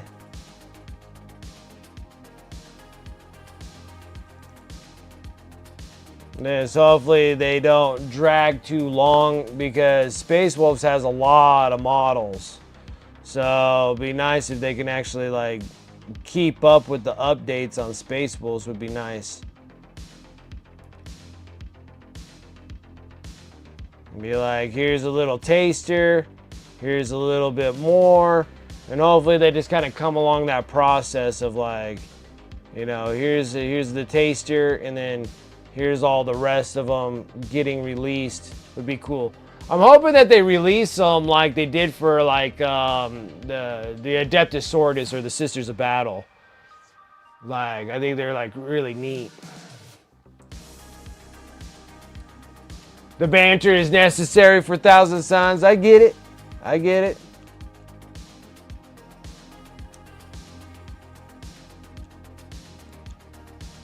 Prospero burned, of course.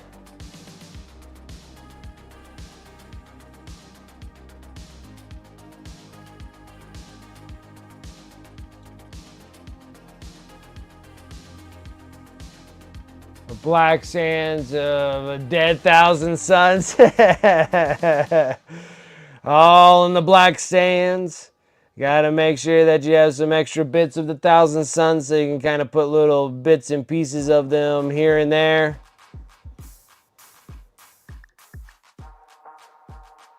I can see that. I can see the same with Thousand Suns too, having little bits and pieces of Space Wolves. Which I guess that would be kind of nice, like, to deal with, like, if you have, like, old Space Wolf models now that are not, you know, the things that have been updated, and if you have, like, the older ones, then you can kind of bit them up and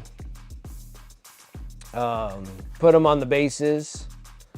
Like, I can see them both on both sides, you know?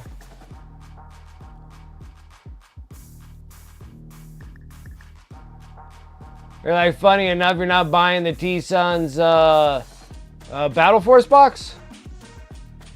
You buy the robots later? Yeah, like, I picked up the box of the Thousand Suns for the Battle Force, because I do have, like, a big, large Thousand Suns army. For, like, Chaos Space Marines, like, Thousand Suns aesthetically are really stunning looking models. They are really pretty for Thousand Suns. Aesthetically, for, like the loyalists of Space Marines, Space Wolves has aesthetically the best looking models.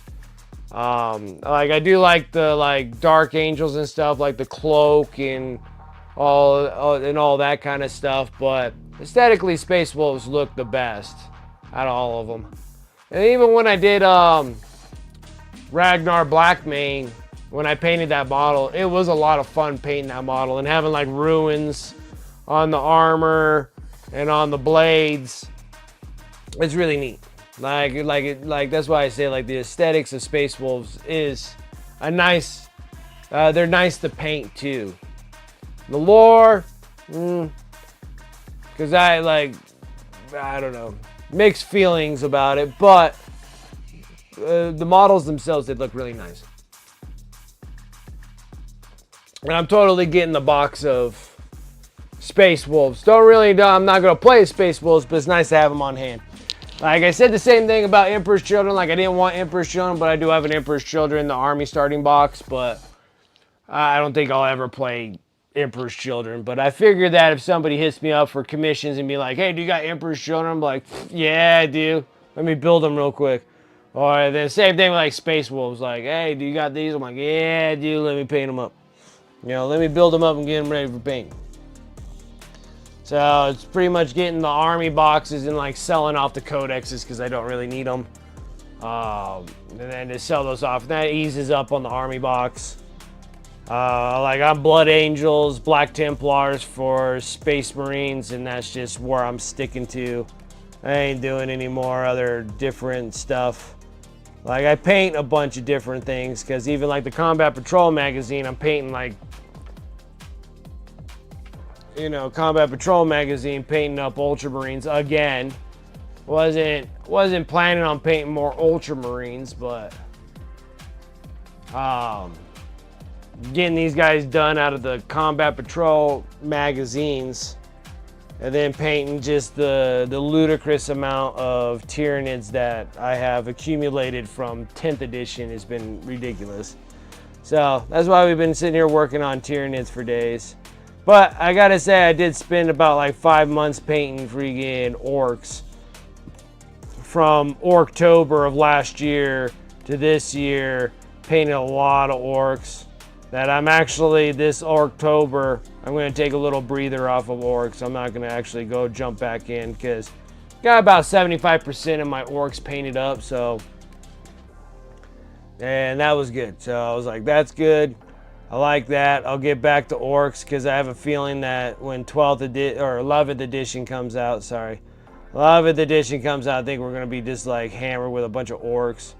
And then I'll be buried again like I am with 10th edition with all these Tyranids. But I'm going to like kind of try to do a little bit more self-control this next edition. We'll see how that goes. I always say these things and then things get out of control, but you know.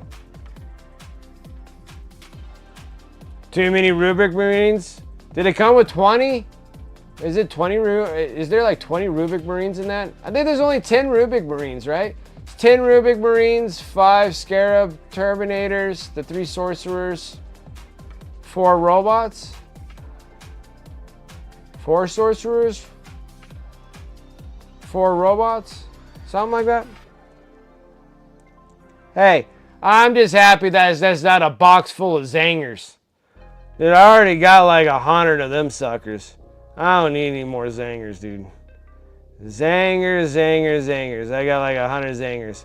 And you know what? I got like a bunch of the normal Zangers. And I got none that are on the discs that are in the Combat Patrol box. I'm sitting there, I'm like, I need those guys out of everything. Be nice to pick up like a Warp Beast. Warp Beast is nice. I thought when they were doing like a new thing for 1,000 Suns, I'm like, oh, it'd be cool if they give me a Warp Beast. But then they say that there'd be like these robots.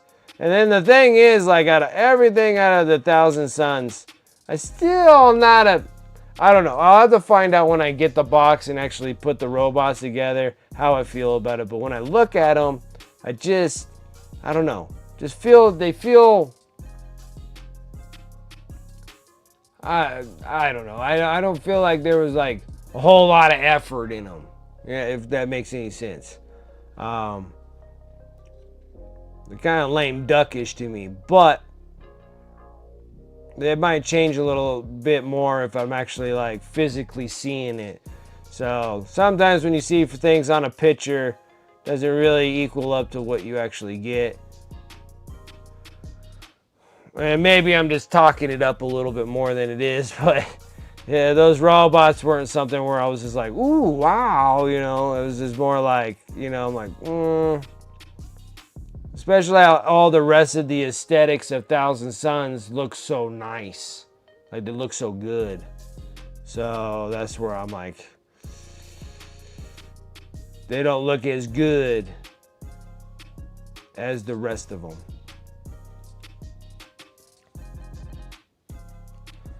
And even if they did make the robots go a little bit more to like the 30K, because they're supposed to be like old 30K robots, but even still, they don't even look like 30K stuff either. So I don't know.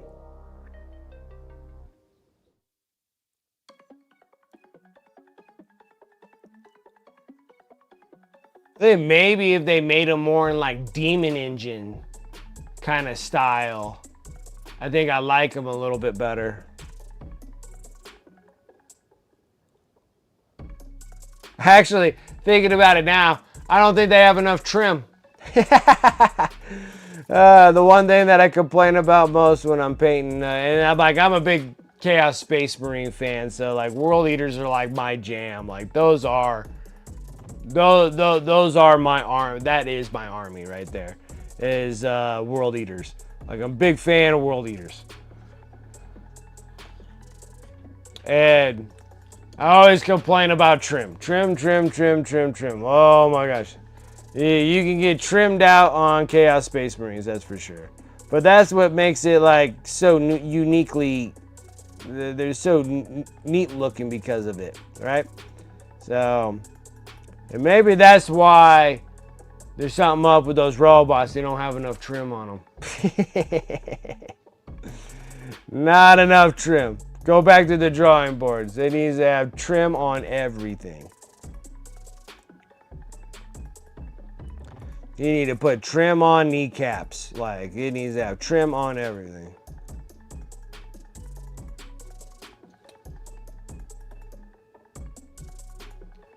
You do not enjoy painting them? You don't enjoy painting them? I painted like one. I think I painted 1,000 Suns. And that was that a Furnace Sorcerer. Put all the eyeballs on it. That's the one thing that I'm like, not like, I'm up and down about if I want to get rid of. 1,000 Suns if I wanted to. If I try to get rid of the 1,000 Suns, it's because I like painting eyeballs. So I feel like they all need eyeballs on everything.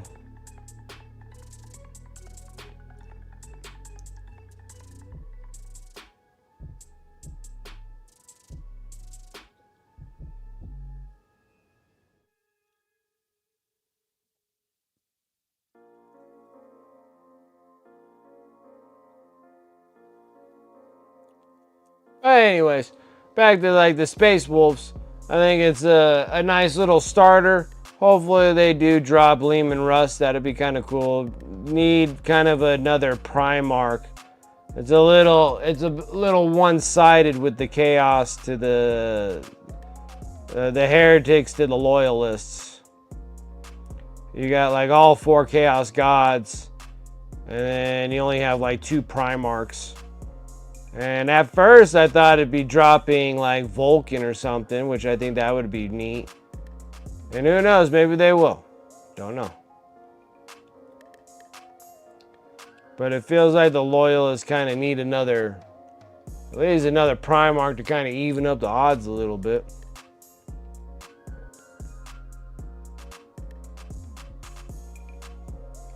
But then I'm not really fully caught up to like up to date to like current lore in the 40K world. So I do not know where the actual narrative is at. And maybe it's just really chaos prone right at the moment. Because I know we have like the Rift. And the Rift was big time. Started out with like the Necrons, 9th edition. Then the Rift is opening up. And then Chaos is pouring through. And then that's how we're able to get like Angron and stuff for the gods. And then the Fulgrim. And then, you know, Lionel Johnson got spit out of space.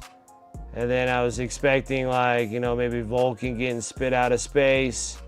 And then Lehman Rust getting spit out of the warp too. But then there's a few other ones that are in the warp also. Because you still got Corvus from the Raven Guard, yeah, from the Raven Guard, and he hasn't got spit out. And then if they do spit out Corvus, then you're gonna be spitting out Logar, and then that's just another topping up of the Demon Prince of the, you know, Chaos. And then we still got Perturabo meandering around somewhere, knocking down people's sandcastles, and I bet that's all he's doing. He's going to planet, and all the kids are building little castles, and he's walking around, he's kicking everybody's sand castles down. You need to build it stronger. Give me a challenge.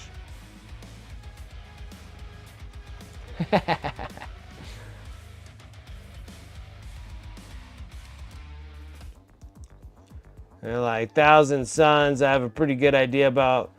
I'm gonna try to keep it like relatively current, you know, with like that teal color for 1,000 Suns. But I think I'll make all the HQs ruby reds.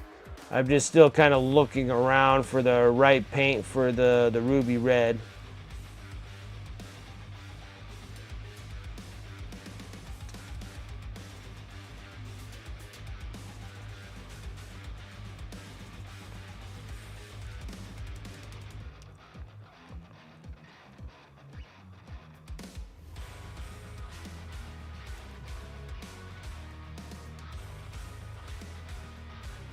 And then like leaking 30K stuff to me, so I got tons of Horus Heresy coming our way.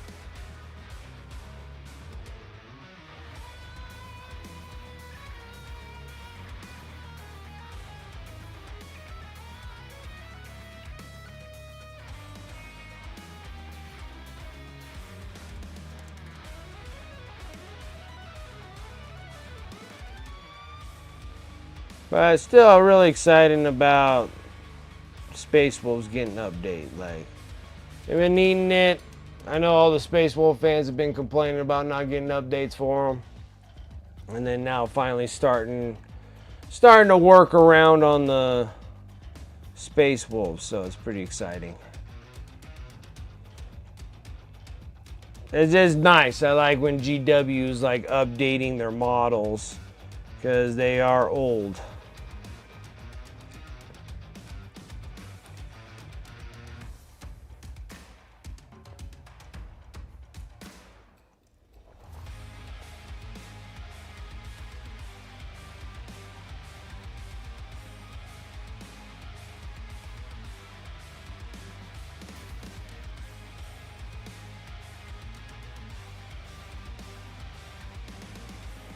And that's why it makes me feel like a 11th edition when it comes out will be more orc bound, because it's been since 2008. Well, 2006 or 2008, one of the two. Since like orcs got like any kind of updates. That's when you had like the trucks, the mechs, all those kind of came out. The new bikes. The war bikes and stuff like that all came out in 2006 or 2008. So we're almost approaching up into that 20-year range. And then so you got like another year in like 2026. So you're a couple years away from almost having 20-year-old models, even the newer updated models. And then you gotta say like even like the old boys and stuff for orcs, you know, they're over 20. They're about almost dang near like 30 years old. So yeah, it'd be kind of nice to get those things updated, even though I'm not happy about painting more orcs. Well, a lot of people like painting orcs. Well, a lot of people like playing orcs. Except this guy, because I can never roll high enough to play orcs. Like, if you are like a high roller of dice, then absolutely play orcs. And like, orcs are cool, but I like just looking at it, look at the rules when I was getting the orcs all together and how I was going to play orcs. I can never roll that high. I can't roll anything higher than a 3. Like that, like it has to be within the 3 ball range for me to be able to play.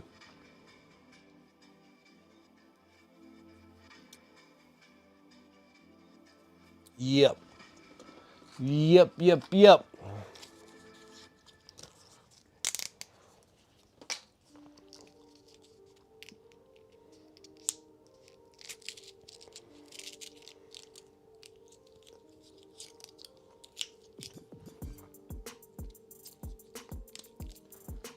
Oh my goodness, guys. Been dragging. It's been a long day today. A lot of things happening all in one day. It was crazy. And kind of dragging my feet just a little bit. I'm trying to step up the game, guys. Like I really am trying to like hustle these miniatures. But just yesterday, I was doing recordings on the Barbgaunts Behemoth Hivefleet, because this is Combat Patrol magazine number 6. And I've been doing the recordings on painting everything right now. And it's been kind of... And then now I'm starting to stream painting the same Barbgaunts.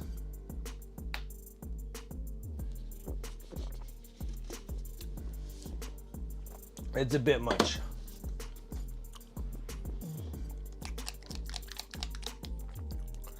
So I'm trying.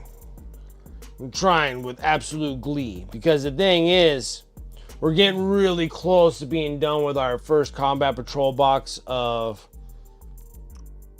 Tyranids, because all I have left is just the another wing Tyranid prime that we got to paint in the Behemoth Hivefleet.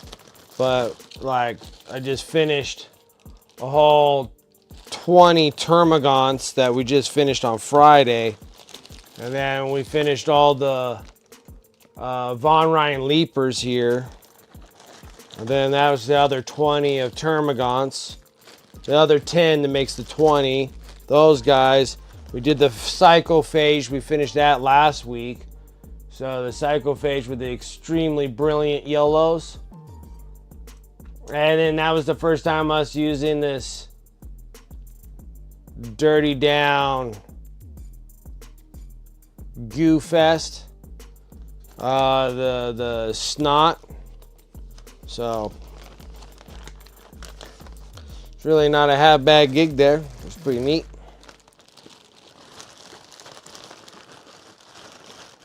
And then these are almost done.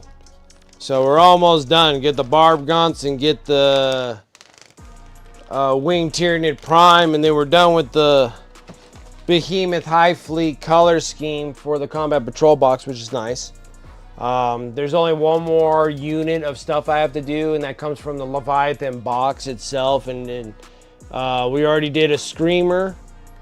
We already did the Nero Tyrant. And then I just need to get the Neuragaunts, and then put those all up. These things are all going on my eBay. Everything goes up on my eBay store.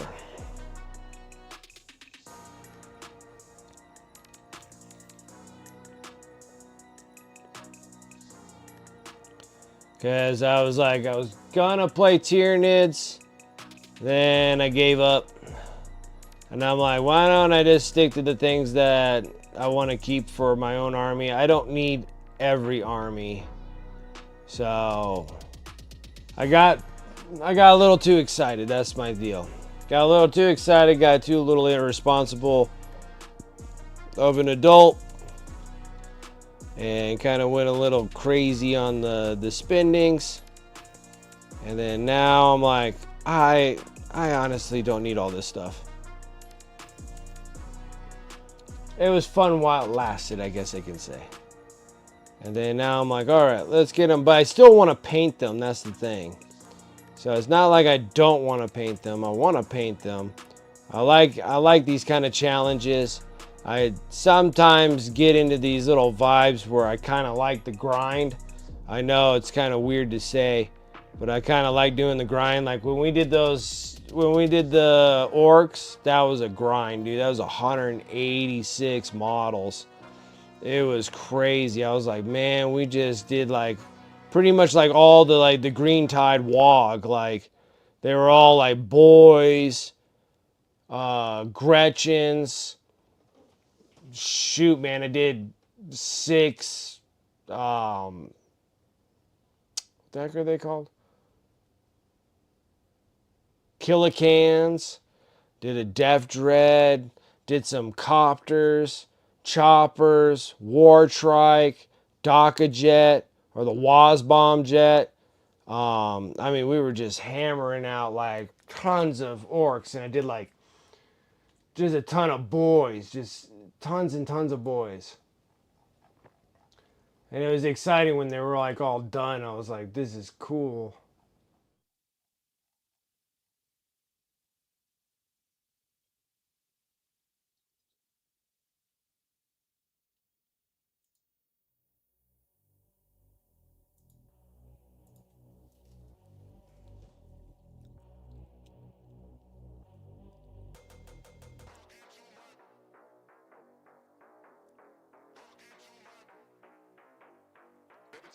And then now, like, all I have for like my orcs is because all my orcs went onto eBay. So whatever you see on my eBay store, exclamation mark eBay, that is all I have left of all the orcs that I did.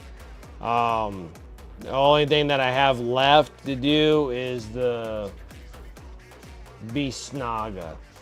So everything that I have left over now is just the Snaga stuff. So I got like a killer rig, bunch of Beast Snaga boys, and it's a lot of Beast Snaga boys. There's like 50 or 60 of them boys.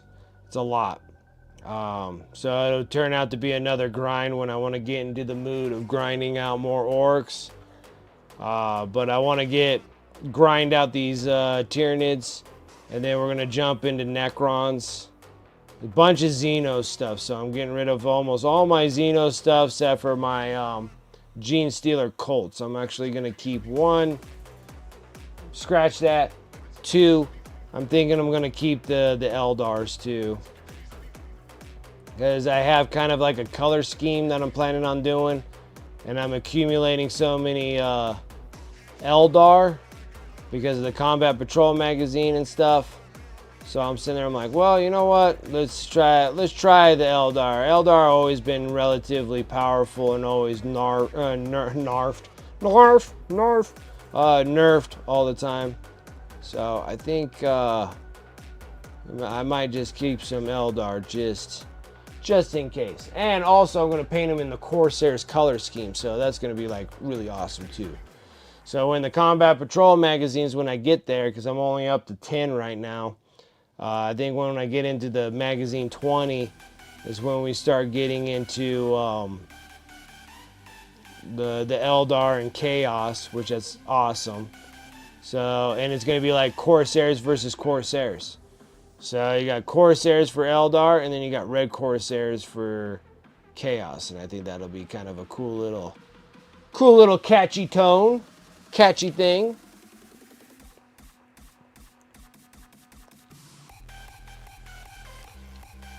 Okay, enough of that. I hate when things are like this. These are not my faves. How do I get rid of this thing? We'll remove that. Yes, remove it. And let's move on to the next one. Hopefully I don't got any more. I don't like the freaking like air horn sound music there. Roman, what's up? Tyranids, let's go. Absolutely, man. That's the whole deal here. Trying to just smash out as many of these things there. I got these ones for Behemoth Hivefleet. We're close to being done. I just got to get these Barbgaunts. And then we're going to go into doing the last of the Winged Tyranid Prime. And then that kind of caps off the Combat Patrol box of Tyranids. We'll do one more Behemoth Hivefleet scheme, and that'll be for the Neurogons. And then we're moving on to Leviathan and going into that because I got enough miniatures worth 4 of Combat Patrol boxes, so it's quite a bit. And then from the magazine, I'll have 5 Combat Patrol boxes.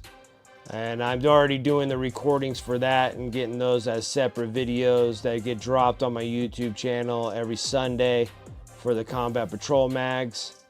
I love them. I'm a big fan of the magazines.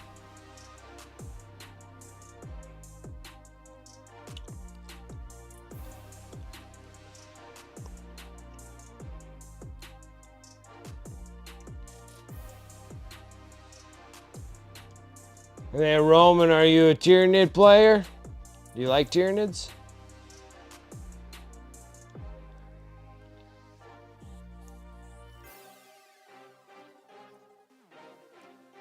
My goal is to do 4 different Combat Patrol boxes and 4 different Tyranid Hivefleet schemes. So, of course, we started with Behemoth. Actually, originally we started with Leviathan. I got some Leviathan stuff done, and then we'll finish up the rest of them in Leviathan. And then the third one, I'm thinking of HYDRA Hivefleet. And then the fourth one, there's this really cool looking one I really like with TYRANIDS. I can't remember what the heck the Hivefleet's called, but they're like green bodies.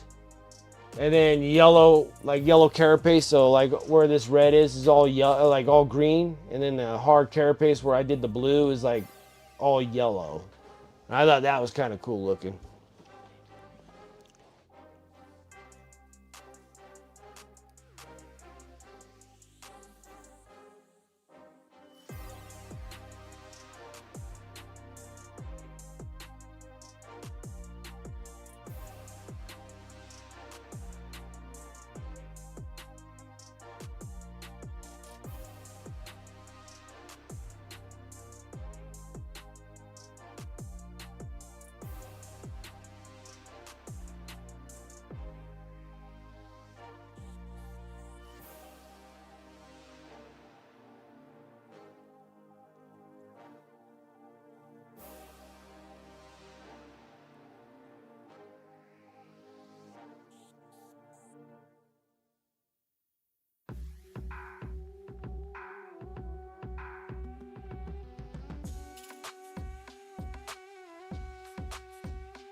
Very exciting.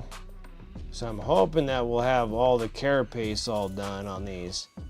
And I know I started late today, and there's a reason for it, and I just don't feel like explaining it. But things happen.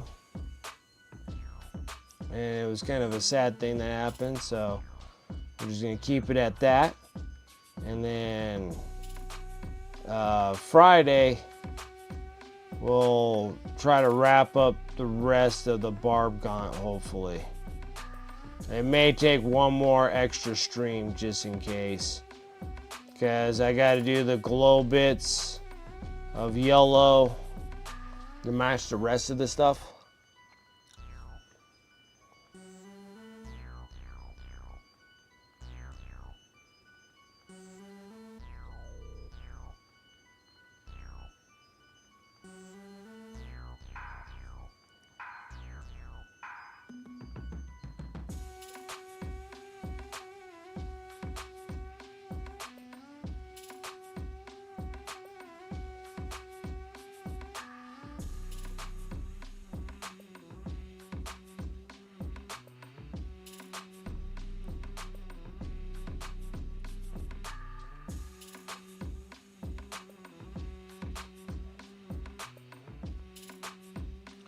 A little too heavy on the tip there.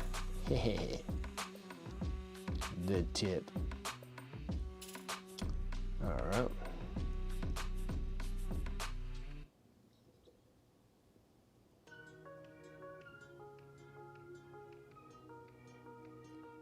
Like I said, once we start getting up in the lighter forms of blue, we're not trying to take up like all the space where the dark parts are. We're just trying to just kind of highlight in areas, so it goes by a little wee bit quicker.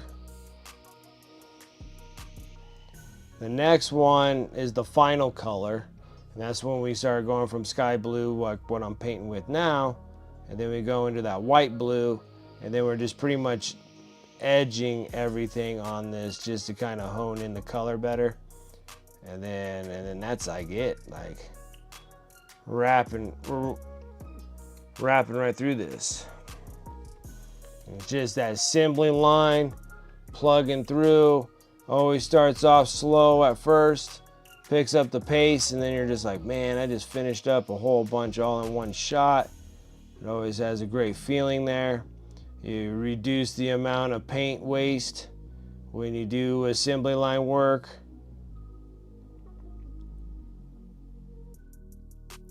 Especially when you're painting a lot of these things to be your tabletop standard, but also looking like extremely good. So that's why I always call these things a tabletop plus ultras, because I'm getting detailed work on a horde army.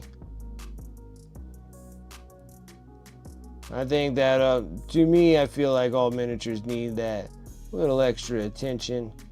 Doesn't mean that it's necessary, but it does make the miniatures look really good. Clean off my brush. Let's start fresh again. I think that's probably one of the big problems that I have for destroying my brushes is long sessions and not cleaning off the paint off the brush. So then all I have is just a bunch of dry paint on my bristles. I have to remember to try to, sometimes I just get in a zone. Just like in a zone, painting for days, and then all of a sudden you can kind of feel it when you're painting with your brush. And they get like, it's like stiff, like you're painting with something that's dried up paint on there, and it gets kind of hard to paint.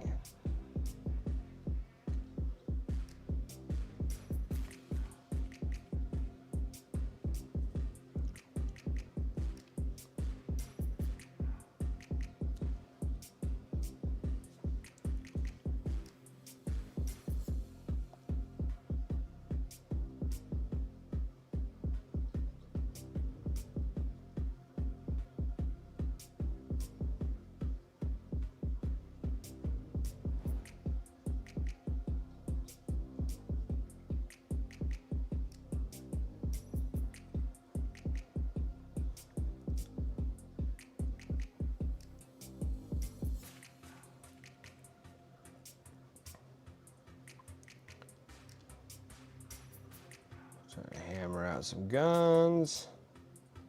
But yeah, this has been a lot better process of actually popping the guns off the Barbgaunts.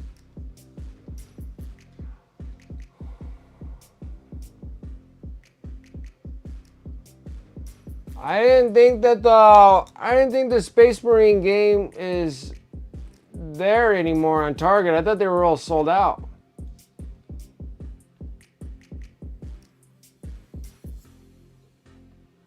Oh, okay. So you're getting third-party stuff, selling them for $205. Yeah. Well, because the thing is that Titus is getting, hard to get, because they still, even with the re-release of Titus, still made him a commemorative model. And I'm like, he should have been just a normal model.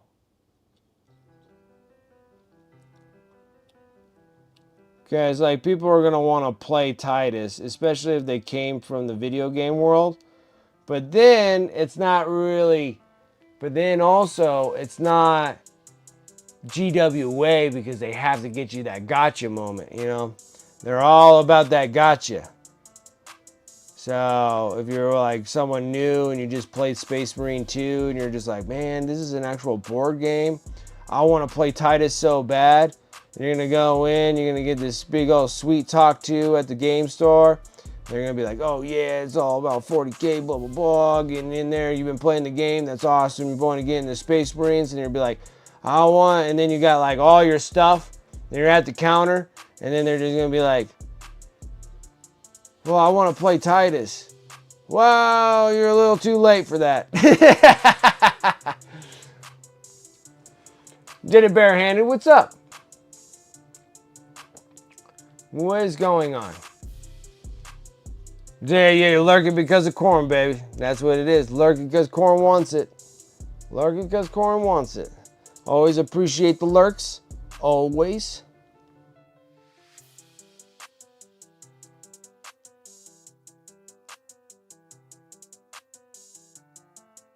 Did it barehanded, everyone. Another fellow streamer.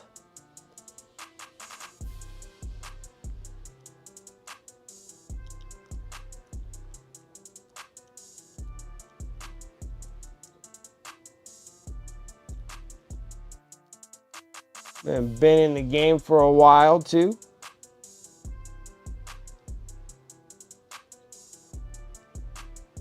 Let's see here. Did it barehanded. You gotta be up there in about 4 years now, right? For streaming. I know you're lurking, but if you did hear this. Yeah, you gotta be up there too.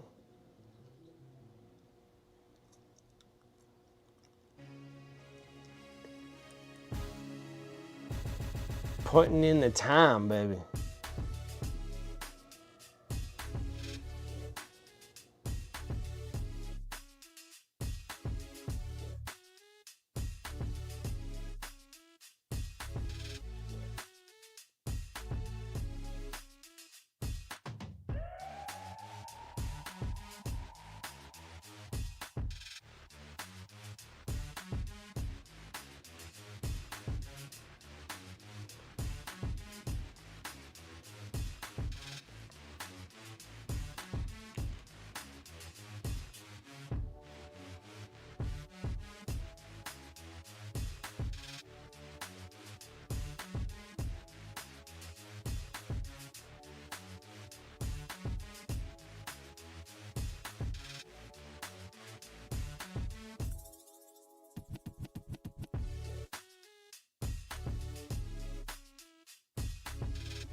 What's this one?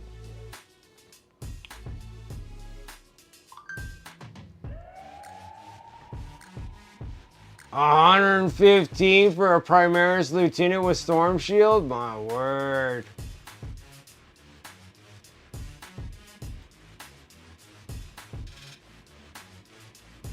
They're getting a little out there.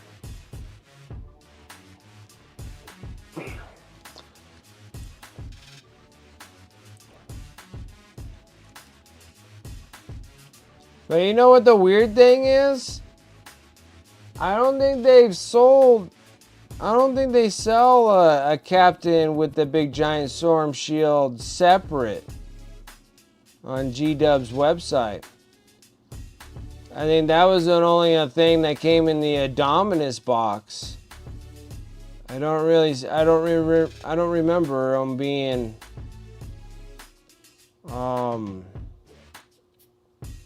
available any other way.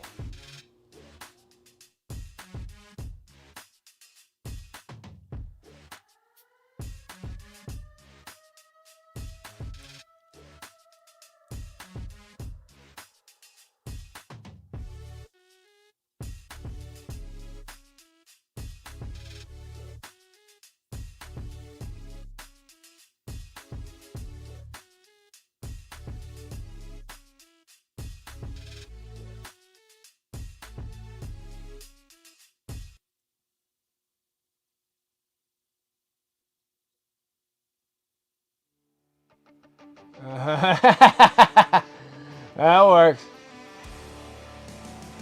No worries. No worries.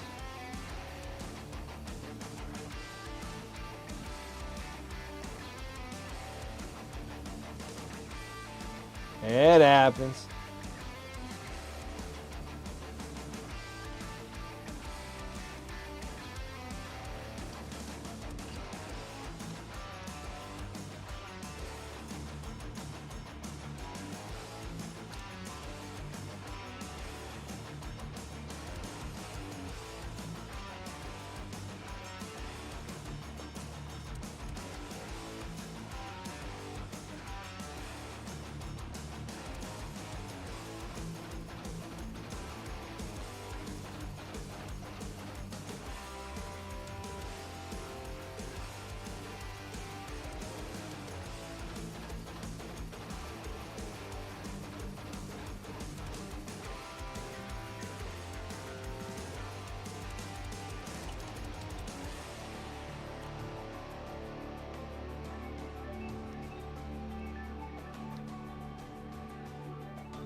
We're close.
It's like you can only go a certain freaking speed.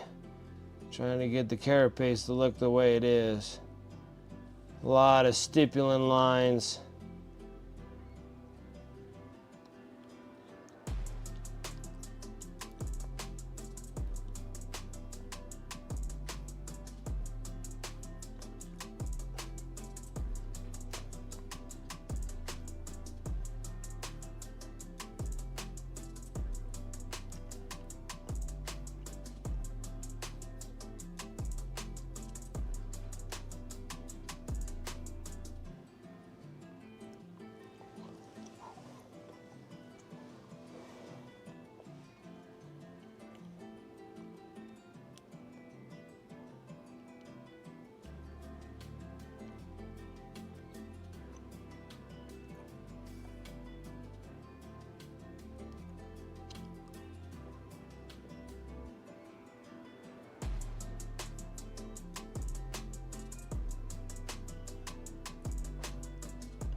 Right.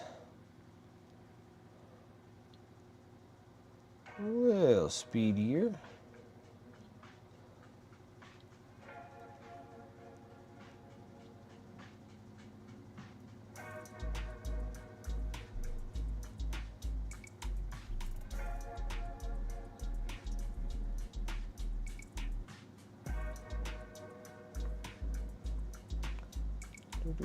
Okay. The thing that really makes these things pop is when we get into the white blue. You get in that white blue and do that fine edge highlighting on there, like done, sucker.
Uh-oh.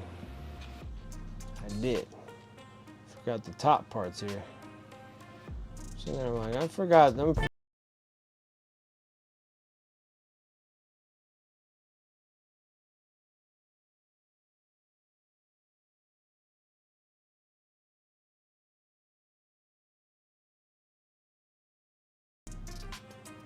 What is up? How are things?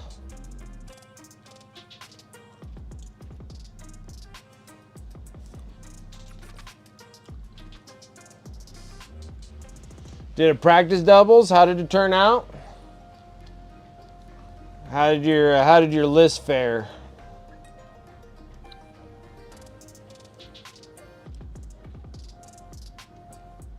Now, is this the same doubles practice with the Necrons and Sarah Elizabeth playing the orcs?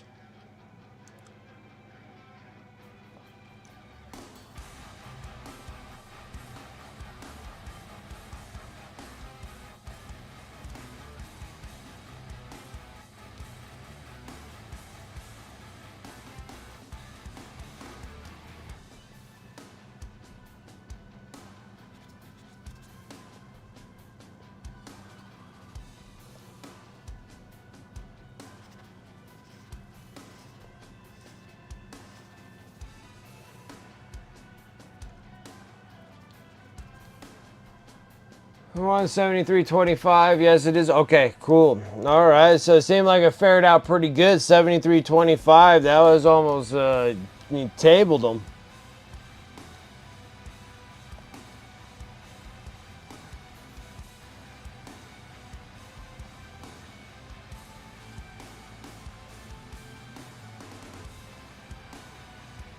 Middle and swung around and boxed him into one flank. Wow. Yeah, because I'm like, with a 73.25, that means that person didn't really move hardly at all.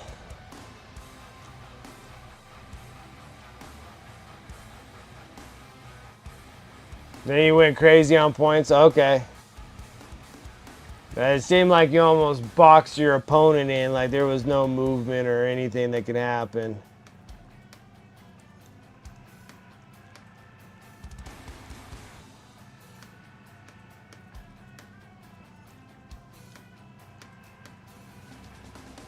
Well, that's nice. It's like you kind of went in like a well-greased machine. That's great.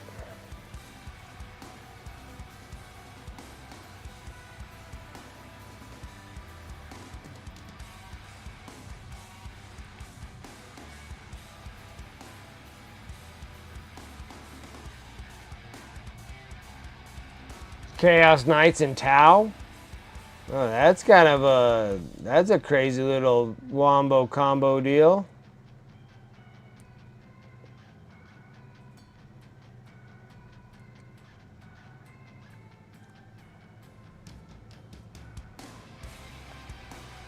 Probably made you feel good getting against those Tau.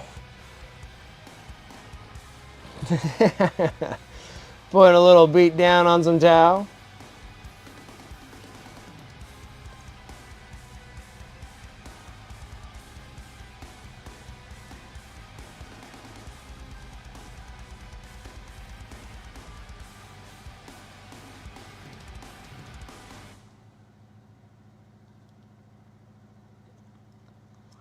Little revenge on some Tau. Because normally they're just so devastating. That's the thing about the Tau.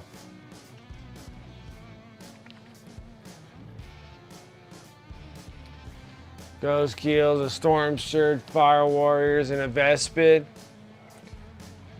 Took down the Storm Surge. Oh, wow. The Locust Destroyers just took them out. Pretty nice.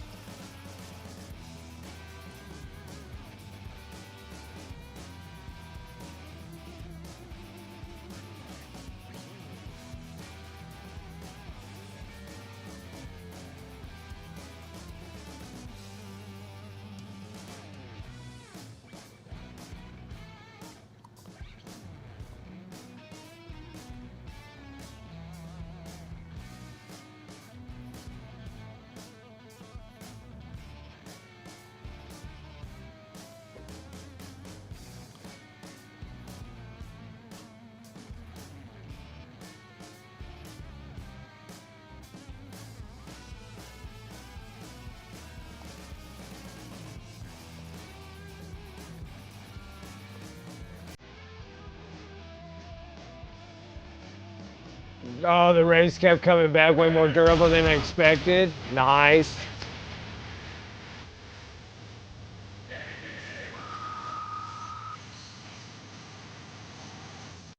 Darren, hello, welcome.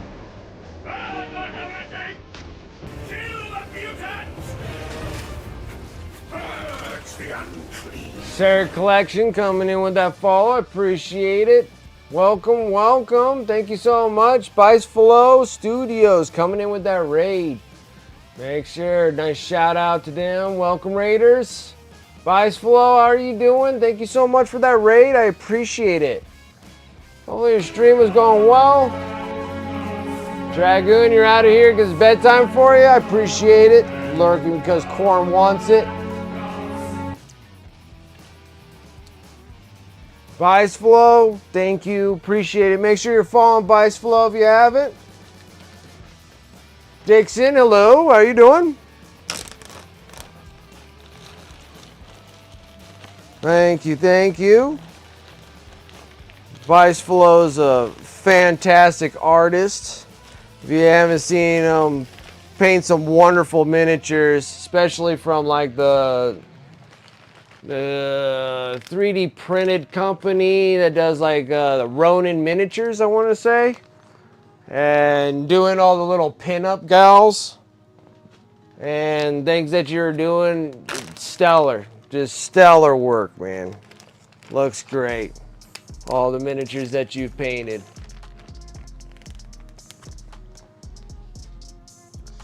But in this thing, we're doing a big old assembly line. We're painting a bunch of Barbgaunts for the Termagants. So we're getting all the Termagants going. Painting them up with the Behemoth Hivefleet. It'll eventually turn out something like this. This is the Cyclophage for the Termagants. Or Termagants for the TYRANIDS. And then, so we're doing pretty much a whole, we got like a lot of Battle Force boxes to do. So I got these bad boys to do. We already did.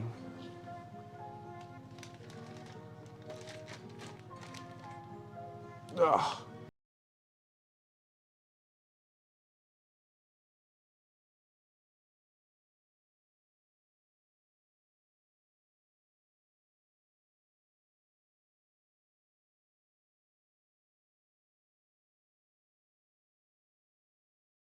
Leapers. These ones here are all from the Combat Patrol magazines. I'm a big fan of the magazines, so it's nice getting little care packages every month of magazines.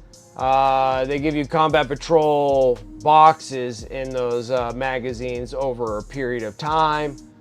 And so I've been working on these, doing all the video recordings on how I painted them and then putting them over on my YouTube channel. Trying to work on the YouTube channel, so if you guys don't mind following me over on there, I would greatly appreciate it.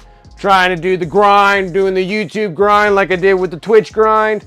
So exclamation mark YouTube.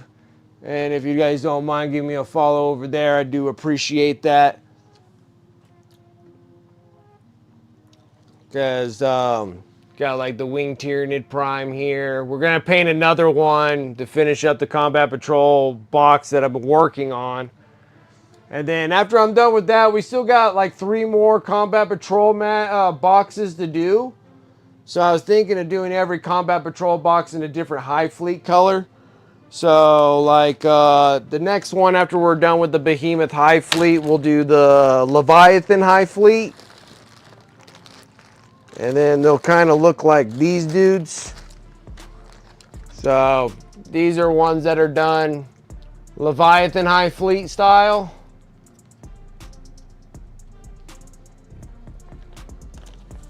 And then this is the Cyclophage for this one.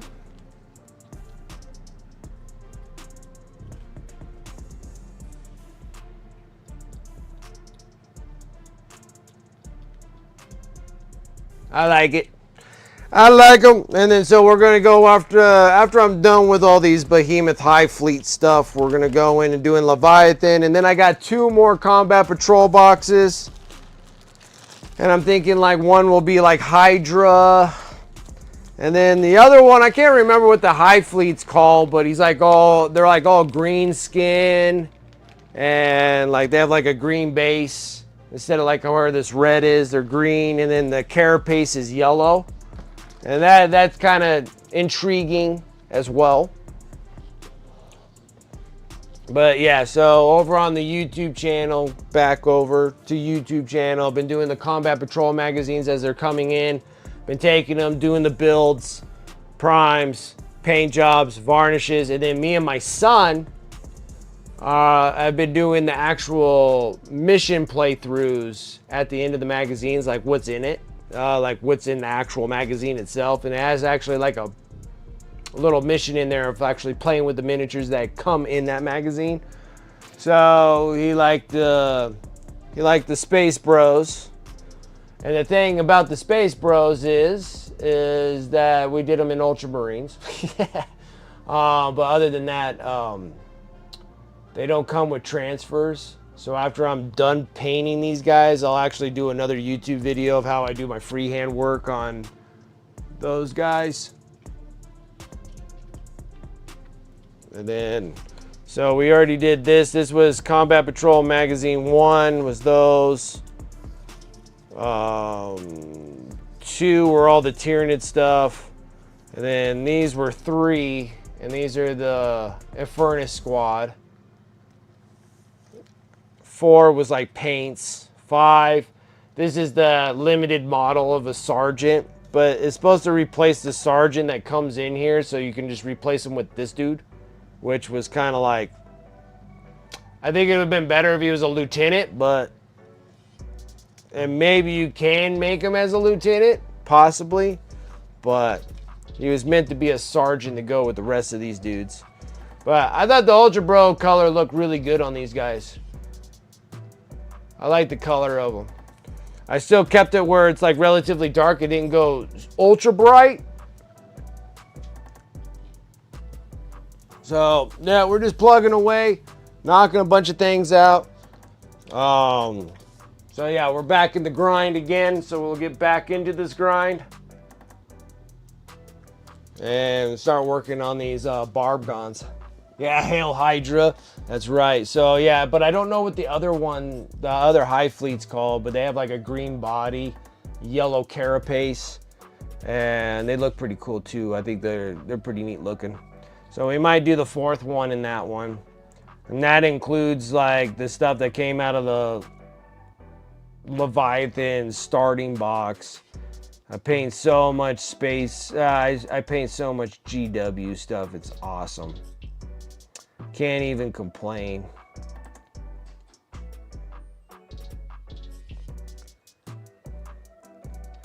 There's like some 3D printing stuff that I like to get involved with, but that I need a better printer. I need a better 3D printer. Mine does okay, but we can do so much better. The things keep getting better and better and better as the years go by. 3D printing's becoming incredible with the resolution and stuff of the prints. So, might start dipping into that down the road. What's up, Rosie? How you doing? I was just showing everybody all the painting stuff that we've been doing. It's been a process, like honestly, like a real big process. It's been excellent. Been working, focusing hard, trying to get YouTube videos going. And I'm gonna try to make them where they start coming out a little bit better. After rewatching, after I did the edits and stuff and got them posted on there, I'm like, I think I can make them better. I'm getting a little bit more comfortable with the editing software. So it's just like a learning curve, honestly. So I'm trying to get there. And then we'll start building that up, and then once I can get that built up to a comfortable amount, I'll start working a little bit more on social media. I suck at it. I don't stay consistently enough with it. That's my problem. I only have so much time in a day to do stuff. Plus, I work as a regular job. I love to do this as an actual living, but I got bills to pay, got mouths to feed. Ain't no rest for the wicked. Henceforth, wicked minis. Get the White Stripe song going.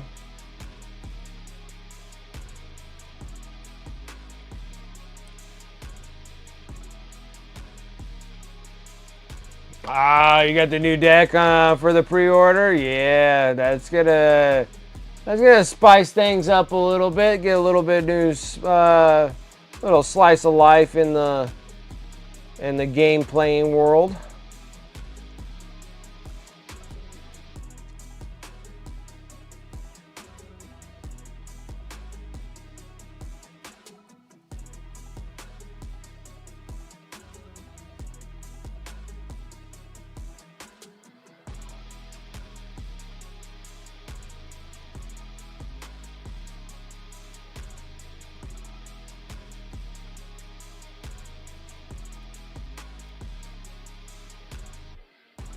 I don't think I have any use for the new deck as of yet, since like the only real army I really have is just my Imperial Knights, and I'm still not even like fully completed on that. Once it was at one time completed for 2,000 points, then points changed and things got cheaper, and I need to add more stuff to the Knights, where I don't know if I want to add more armorers to the mix, but then I just don't feel like I should do anything until I get the codex, and then that's if I want to get the codex, because I don't know when I'm actually going to get to actually paint my own stuff. Like, granted, all this stuff is my stuff, but this stuff's all on the exit plan. So these things are all going onto my eBay store, trying to sell these bad boys off.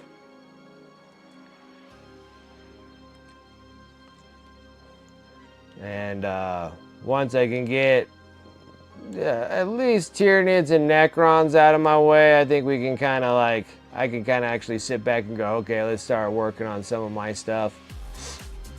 And then since the new game store's moving to a new location where it has more parking, makes things a little bit nicer for me to actually get to, and then maybe I'll actually be able to start seeking out fellow gamers that I can actually try to get along with,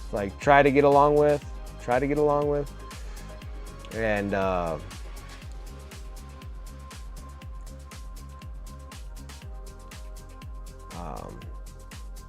maybe make some hobby friends that are local, instead of all my hobby friends being across the country. Of all the ones that come and hang out on my stream, actually get one that's relatively close enough that I can actually play a game.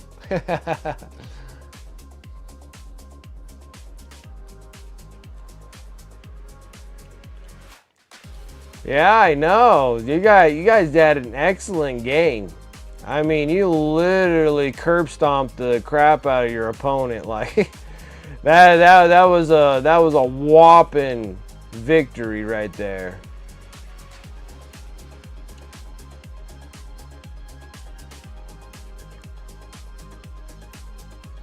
What's up, Dagoon? How you doing? Close game. It was 3 points. I lost by. And you played against Dark Angels? Dude, those Dark Angels keep coming at you, right? You have a full Dark Angel army, and then you got your own Space Bros. And then the Dark Angels keep coming by and haunting you.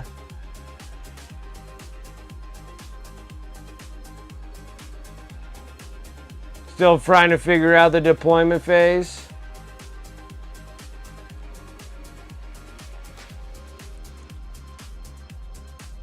That makes sense, but still a really good game. I mean, like 73-25. I mean, that was tabling your opponent pretty bad, or at least trapping them where they're not moving at all. Yeah, that's some excellent work there. Like, excellent. That's like 25 points is about roughly what I kind of score in my games, because I always get trapped, can't move, can't do anything, have to sit there and fight all this cannon fodder, all this fodder everywhere, because I'm just like pinned by just nonsense, can't move anywhere, dice rolls failing me like usual. And that's pretty much where I score. I score anywhere between like 25 to like 40 points. Like, that's all I can get before I get pinned. Can't move, can't do anything.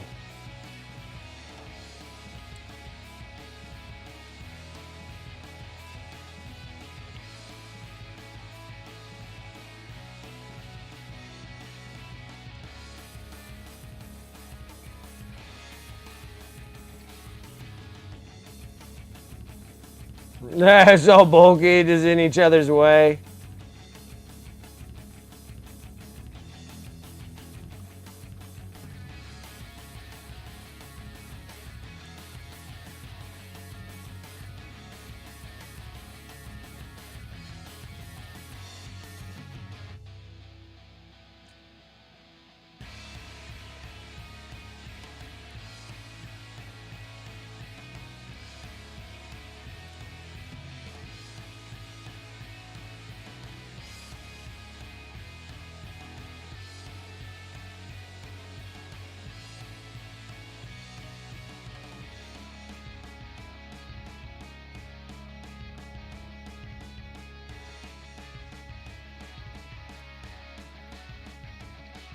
You can heroically intervene through terrain. That's awesome.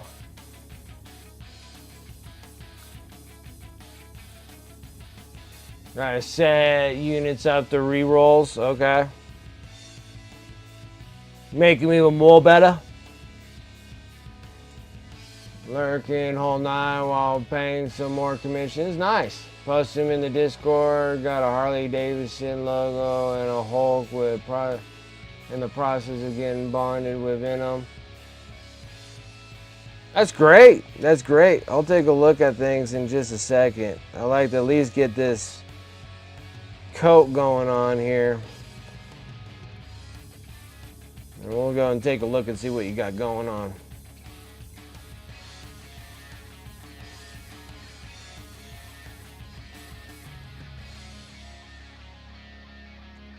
I forgot to ask Biceflow what he was working on. Came in and I was wondering what awesome piece he's working on.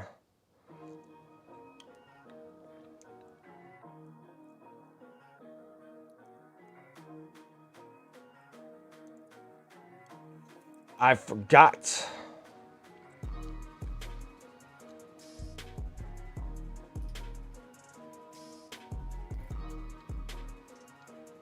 The hell, the zombies and skeletons? Man, dude, I can't wait to actually start working on Age of Sigmars. I can't wait to actually start working on like my own armies would be great. But I'm trying to get rid of some of these armies. Make me feel better so I'm not keeping like freaking 20 armies here. So I keep enough armies where it's like I almost feel like I can competitively play, but I'm not fully into the playing part because I suck so badly. And I think the big deal is probably everybody's right. It's just like get some coaching, get some things of how I play the game a little bit better. I think it'd be great. Those are all excellent ideas, but then also I'm like, I like to actually like train with like an army that I want that I'll actually keep, because it hasn't. I mean, it's been before where I've painted one that I thought I was gonna keep, and then I sold it there, right there at the game store. I'm like, yeah, here, just. They're like, this is awesome. Is it for sale? I'm like, yeah, everything's for sale. And then they gave me a price. I was like, sure, you can just have the army. I don't even have to bring it back home.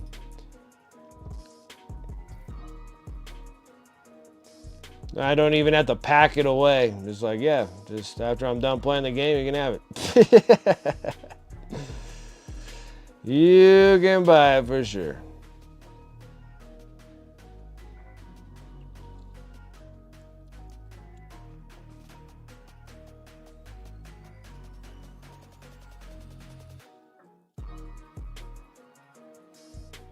Different phases depending on what my opponent does. If I lose a model in shooting and fighting phase, I can reanimate the 1 CP strat and D3 plus wounds. That's awesome. Like, awesome.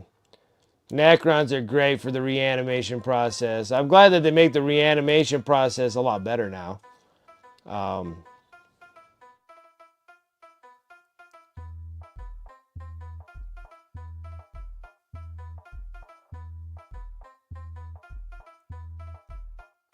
want to look at some of Dagoon's work and see what he's up to. Just trying to finish this other half here.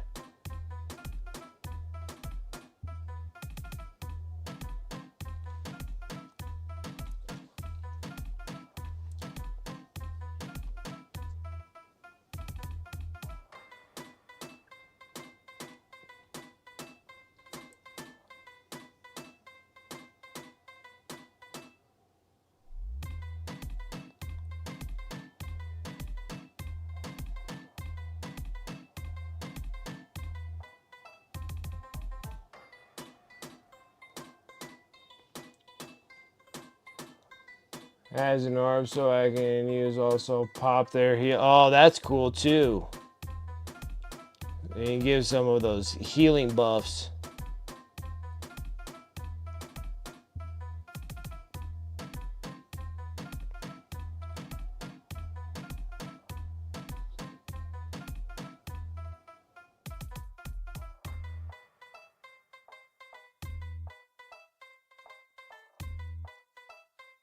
Okay. We got one more to do, but I'll go take a look at Dagoon stuff, see what you got going on. What everybody's crack-a-lacking. You can you can dump some pictures over in the whips, over in my Discord, !Discord. The hell is? Oh, okay. What the heck happened here? Oh, that's cool. You're doing a little over again. You did say the Harley Davidson logo. That's cool. It looks good. Very nice. That's crazy. I mean, people just bring you stuff. Hulk confused with Venom. That's neat.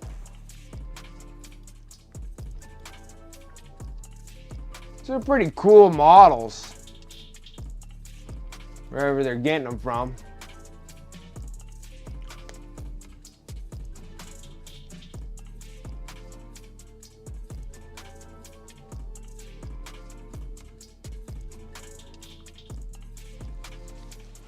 The only thing they can kill is Deathwing Knights. Is Death Guard Termies. Hit 6 or 7 6+ Overwatch shots that had lethal. Wow, really? For the Deathwing Knights? Wow. I didn't think they were that strong.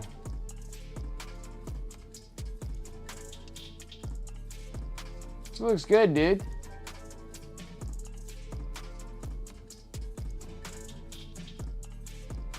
You know, those are some nice pieces. Did some great work on them. Good job.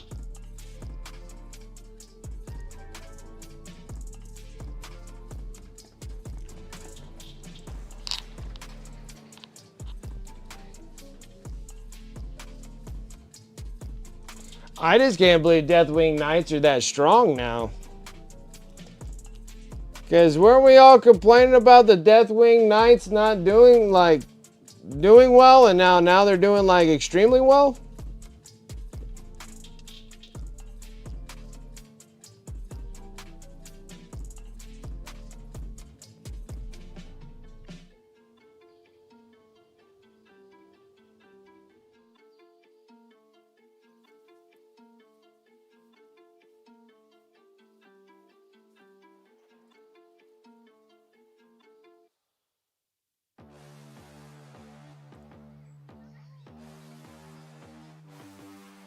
I just kept stopping the damage output to them.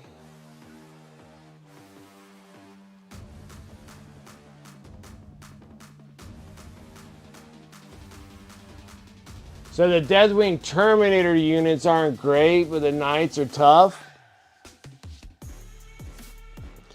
So is the Knights, are they the ones that hold like the flails or whatever? But don't they look like Terminators?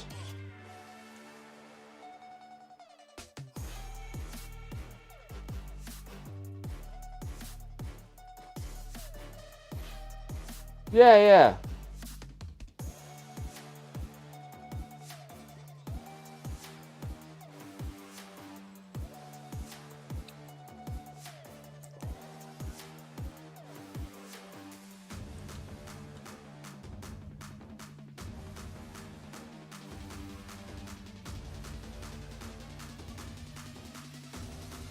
His enemy that made a more durable Daredevil was a flop, and his hiding since his cap, right?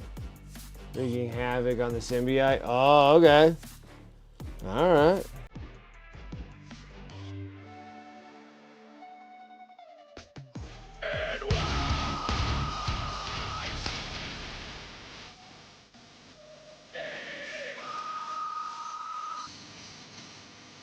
Tundra Crusher coming in with that raid. Thank you so much. I appreciate it. Welcome, Raiders.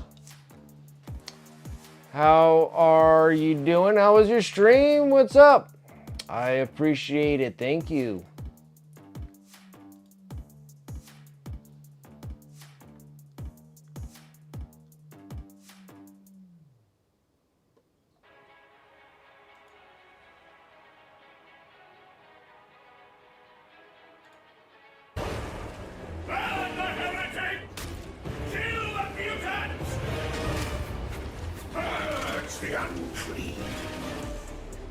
And thank you for the follow. I appreciate it. Thank you, thank you. Guys, how was your stream? What were you up to?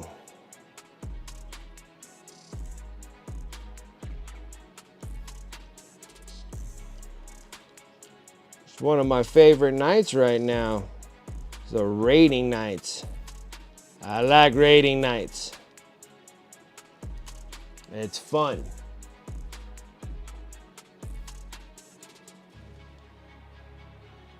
Alright, Tyranny of the Crimson Fists, baby.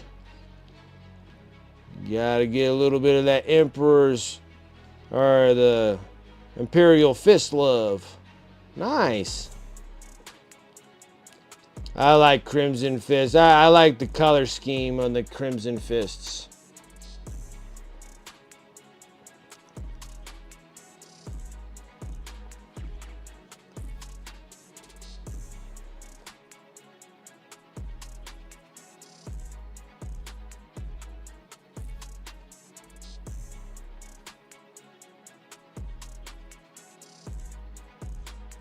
One of the Invisible Woman is an adrenaline junkie. She pours it out when poor old Sadie likes the idea of the air control with barriers. Ah, gotcha.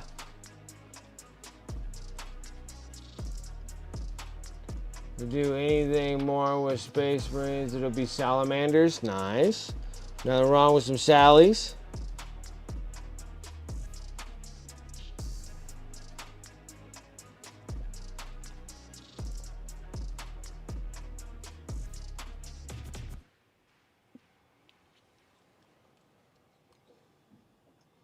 Mainly these guys in suit building another Astartes army. Space Wolves. Yeah, pretty excited about the... those are all in for pre-orders for this coming Saturday. I wasn't expecting the Space Wolves to be dropped so soon. I thought it was going to be the Kill Team box. And then it was just like, pow, you're getting Space Wolves right now. I'm like, all right.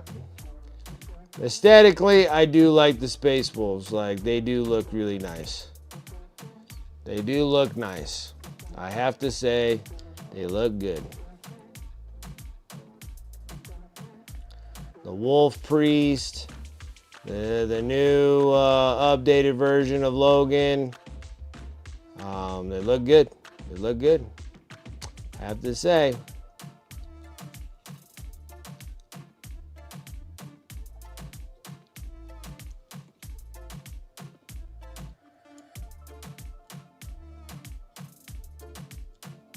I don't think I did. I got with the Venom and with the Invisible Woman, the barriers and everything like that. I got it.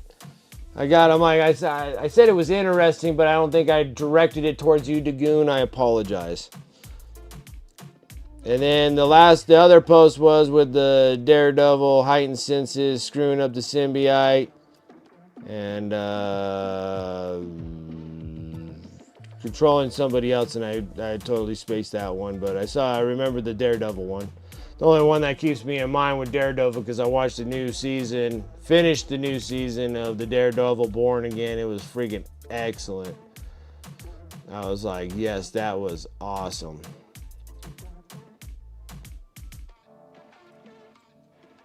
Let's see here. Mainly guys in suit building. Yep. They're like, I knew these would come out sooner. Yes, I'm like, for some reason I thought they would actually give a break on these one big Battle Force box after another, and then now we got the Space Wolves Army box, and I was like, oh boy. I'm like, this is just a hammering me down here, burning my pocketbooks. And it's not like I even want to start a Space Wolf army. My armies are Blood Angels and Black Templars, so we got something in common there. Crimson Fists, all part of the sub-factions of the Imperial Fists. And same with Black Templars. And so those are like my relative jams for the Astartes. For the Loyalists. And then mainly I was a big Chaos fan. So I'm a big World Eaters fan. That's mostly my jam. I like the Chaos stuff a lot. And it didn't start wearing on me until I became a streamer almost nearly 5 years ago now. And that I actually started painting all these other models that you see me painting here. And it's been an awesome trip. I've been enjoying it since I started streaming. I didn't think I was ever gonna like other factions, and I love so many of them now. That now I'm just a full-on heretic now on everything. Xeno Scum, Heretical Chaos, the Imperium. I love Sisters of Battle. I love my Imperial Knights. I love Knights. Knights are so awesome. And Chaos Knights, I love them too. And crazy enough, think I might hold on and do an Eldar army. Once the Combat Patrol magazine gets to that point where we get into Eldars and Chaos Space Marines, is going to be very exciting. So I'm going to be like very excited. Gladly, I already pre-ordered the set. Oh, absolutely. Doing the pre-orders. Magnus is greater than Russ. That's funny. Hobby stores and GW stores get first dibs on pre-orders. Absolutely. Sold a bunch of pile of shame this weekend. So if I buy stuff, I don't feel bad. I never really feel bad. I don't feel bad when I do it. I feel elated when I do it. And then when I get it, I feel a little overwhelmed because I'm just like, oh my gosh, look, the boxes are accumulating again. I'm going to be on the next episode of Hoarders. They'll be like, yeah, this guy's been in the hobby for like 20 something years. And then like, look at this mess. I have to get storage units. You got too much crap. Like, no, I'm not going to be on the next episode of Hoarders. I'm going to literally start selling these things. So that is the game plan. Keep specific amount of armies, not all the armies would be nice. Nice in whatever they do with Voton. Oh, I missed it. But I don't plan to get too much more this year. Probably the new Knights and whatever they do with the Voton. Gotcha, okay. Deathguard and Necrons are currently my flavors of the month. I gotcha. Perhaps in future, building a few factions such as what is my favorite Xenos, Chaos Legion, and Non-Astartes. Agreed. That's what I'm trying to do myself, is trying to keep myself limited to just like one per each like category. You want a melee army? Oh, Death Guard is... Yeah, Death Guard is mostly melee. Yeah, like 70-30. Yeah, 70-30 melee to shooting. Yeah. World Eaters are mostly just like all melee. World Eaters are all melee. They don't shoot. They're like, what are these things?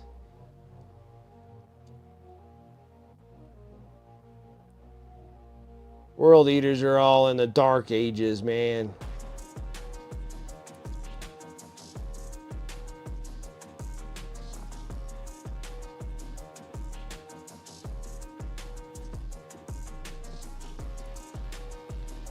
Wow, we walked right through that one. That's awesome. All right.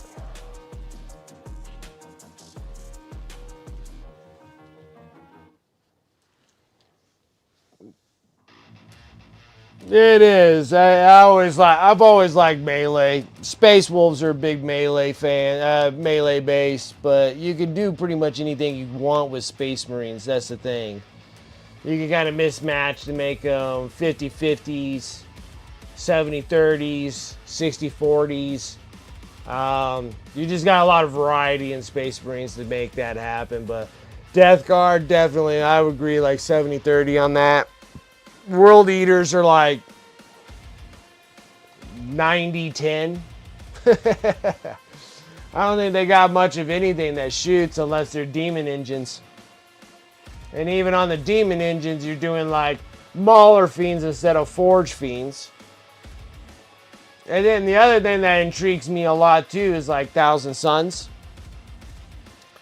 Just because I like to know, like, with a whole army of just psychic based. You know, I painted enough Grey Knights to know that I do not want to do a Grey Knight army, so, and they have psychic, like, everything too, but, like, Thousand Suns have, like, a ton of psychic, so I was always kind of curious of, like, how to do a whole army just all psychic based. You're just tossing dice for all these warp abilities and things like that, so that'd always be kind of interesting too. Death Shroud are just scary. Like, Death Shroud Terminators are just absolutely scary.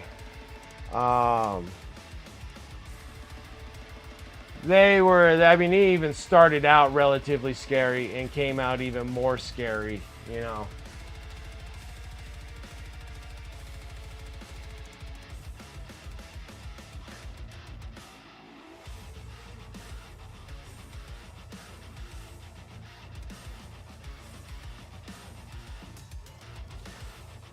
There you get the Codex, yeah. 6 inches of an afflicted unit. Oh wow, you could deep strike 6 inches from an afflicted unit and still charge. That's great. Lord of Contagion, you get Lance. Oh, okay.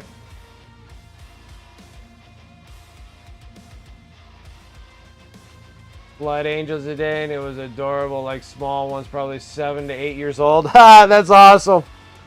That like reminds me of my boy when he was playing his Ultra Bros. 7, he was like 8. He was around 8 years old when he was doing that. Dragonites were fun before they lost Psychic Phase. Yeah, because now they kind of blended Psychic Phase with your attack phase, right?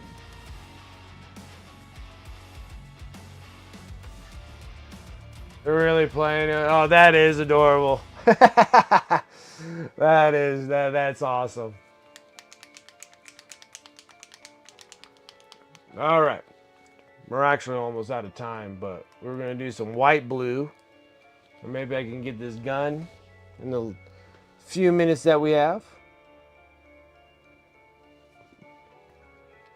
Now this thing here, we're just going to kind of fine tune the blue. This is the final color for it. After we're done here, pretty much everything else kind of falls into place. Goes by a lot quicker. Just trying to make the blue really pop out.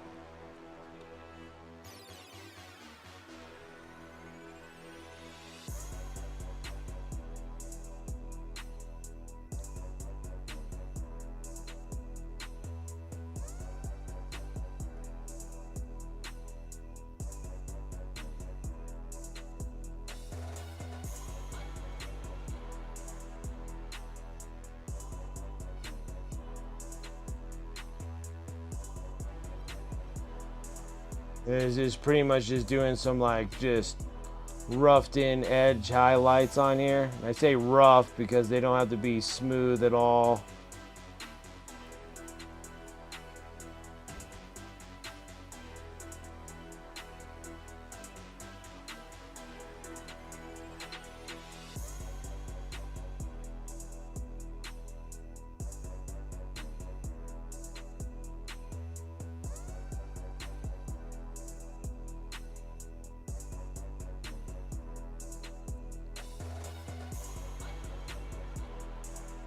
I don't think I touched the paper towel when I did that.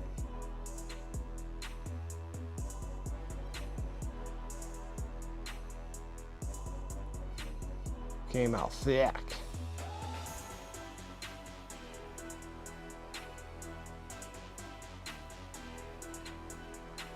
Yeah, once I start doing this, this really brings out colors.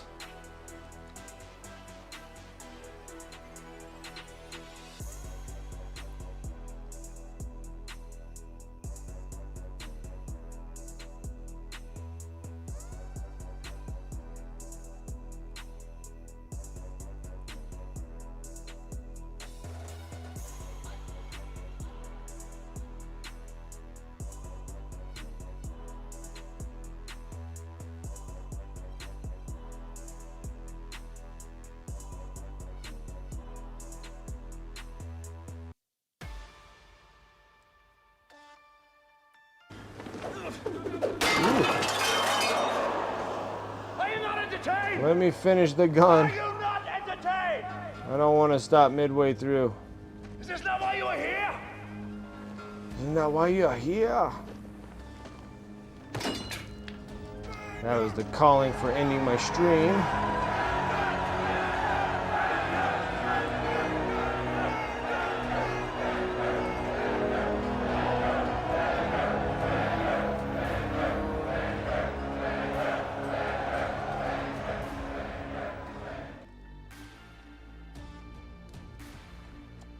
Time flew by this time.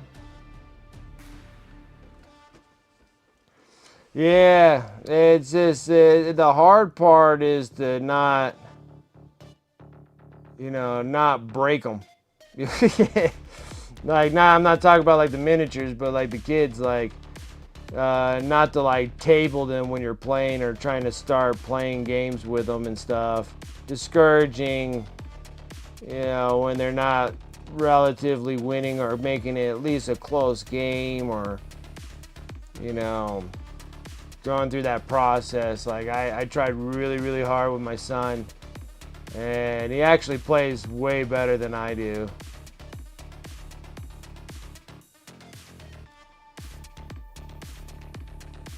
But it's just trying to take that patience and then just kind of, you know, like reading something difficult like rules and stuff, they pick it up so quick.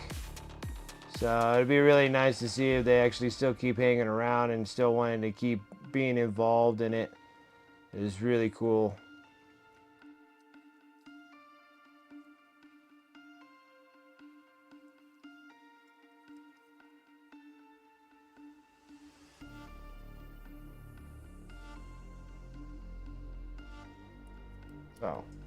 So much cooler when you get the edge highlights on the gun. So that's what the like before and then after. I mean, it really pops them out. I think they look just excellent. So since I gotta wait for so long, I'm gonna have to pop these guys back together.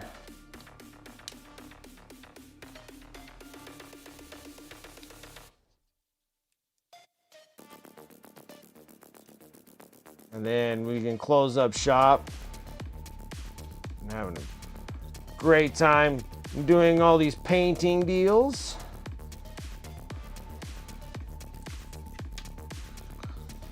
I have to keep them popped together because we got until Friday until I actually get back onto these guys again. Finishing up just the edging on these dudes would be great, but that's like a big difference between that and that. So they'll come out looking pretty stellar after that.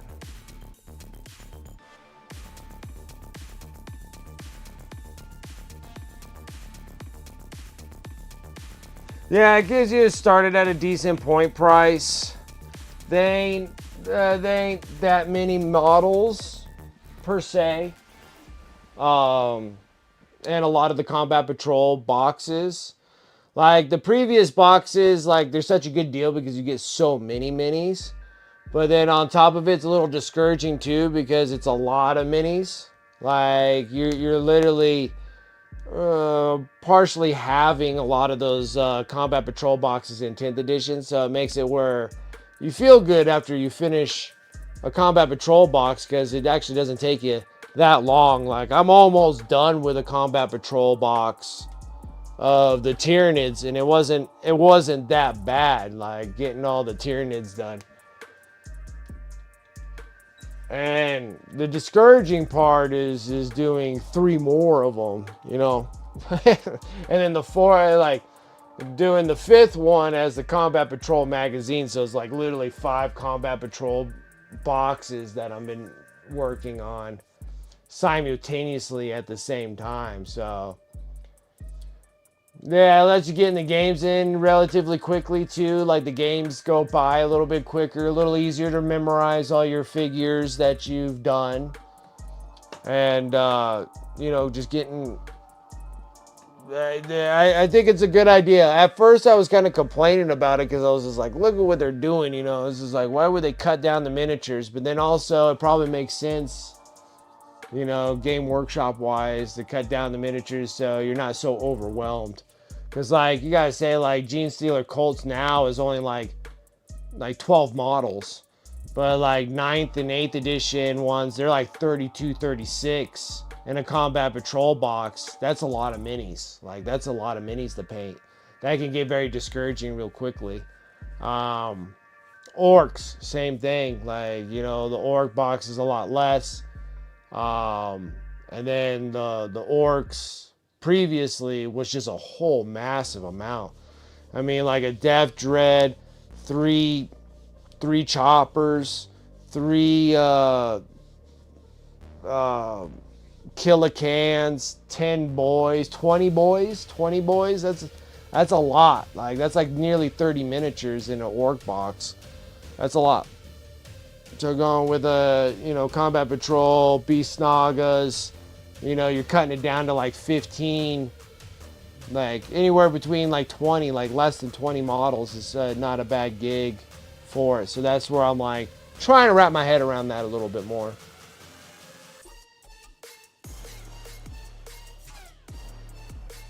Yeah, like one unit is basically ready. That's awesome. Yeah, the assembly sucks. It just does. Like, assembly just sucks. I hate building models. Like, the assembly is killing me. It's rough. Like, that is the rougher part. But if you're first, like, just starting in the game, like, getting involved, and then you only have to build so many, and then you're just like, oh, I finally did finish building them, and then you paint them, and then I can see, like, where it can kind of get you more involved in there. Yeah, that equals, like, one whole squad of boys, but, you know, when you can actually, like, cut down the amount of miniatures so it's not so discouraging. Like, combat patrol boxes are like normally meant for like new players, and then veteran players, if they need to add a little bit more to their massive army that they have, it's not so bad on that end as well, so you're not too beat up over it. Well, that's still part of the assembly process. The assembly process is clipping them out, scraping them, putting them together, sealing up the mold lines, scraping the mold lines, the seam lines, the mold lines, scraping mold lines, filling seam lines. Like, wow, that's all the assembly process. Like, bleh. Yeah, and I built so many, like so many of them too. This is like, you gotta say, I gotta be up in the thousands of miniatures that I've built, and I'm just like, ugh, don't want to build anymore. When GW can give me like fully built armies, I'm like, fine, I'll pay whatever.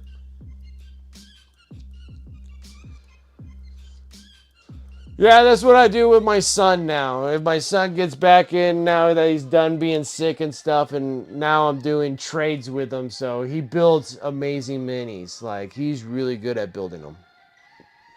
And like scraping mold lines. Like, my wrist, like, I feel like I'm just gonna get carpal tunnel just scraping mold lines. I'm just like, oh, my wrist is killing me. And so my son's getting really good. So now I gotta pay him in Pokemon cards for him building my Battle Force boxes. So we're trying to get the equal share amount of miniatures to his Pokemon cards, which Pokemon cards are like astronomically expensive. I'm like, this is ridiculous. Like, I'm actually literally becoming an old man complaining about the price of Pokemon cards just because of how much I used to pay for Pokemon cards back when I was younger was nowhere in comparison. Does your son want to make an extra buck? That's the thing. It's hard to get him to go doing it. Like, the motivation part, because he doesn't really like doing it, but he's really good at doing it. So he's just like, you got to pay me for him. And I'm like, that's fine. He goes, I want him in He wants to exchange instead of just money. He wants Pokemon cards. And I'm like, all right, well, let's go with that, you know? We would. Yeah. Like, honestly. He's learning how to assemble and prime the figures for me. Saves me the time and the whole process. That's awesome, Dagoon. That's like something that I'm like, that'd be great to have. But I don't have like any more family. I only have one kid. Now it's like I should have had like 4 of them and then just started like this sweatshop. Just like, you guys are going to be building minis. Like, should have had like 4 kids. Yeah, sure. You know, check out Discord and then we'll close out for the day. Nice. Yeah, Technomancer's looking good. It's funny that they're called Technomancer. It almost makes you feel like you should put like a disco ball right on the top part of his 2 fingers there.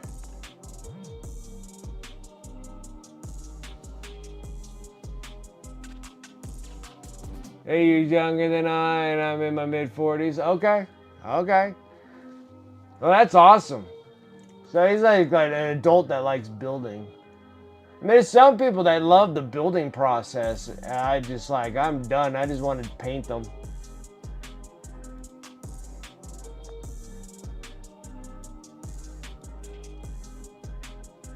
It's looking solid, man. Looking solid. That would be a Disco-mancer. Okay, true. Disco-mancer.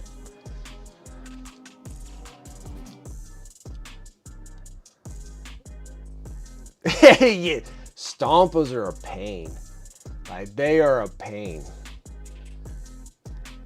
Like they literally glue together like, oh, they're an absolute pain in the butt. Stompas they are not a pleasant build. It's not like they're extremely hard per se. It's just how they go together just doesn't go together very well. Like the big panels on the freaking Stompa, when you put them together, it's like literally trying to glue like popsicle sticks in a circle with Elmer's glue. Like, that's what it feels like. It just like, you press on it too hard and all of a sudden it's like, it is like folds in half. You're like, oh, dang it. You know, it's just, yeah, it's like a cone of panels, right? It's just like you're like popping these panel parts together, and if you squeeze it too hard, it just like folds into it.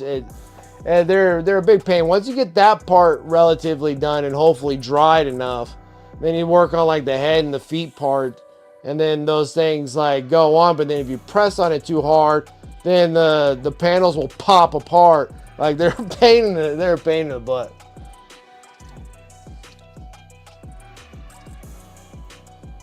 Sarah Elizabeth wants one. Yeah. The worst part is with my Stompa is that once you start getting it together, like the big key, like I didn't do it, and I should have done it, was magnetize the arms.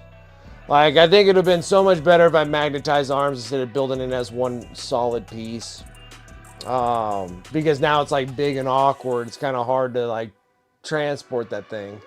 I should have did the magnetizations with the big old magnets and then magnetize the arms, and then like magnetize. I think the head's all right, but it feels like there's something else that needs to be magnetized too.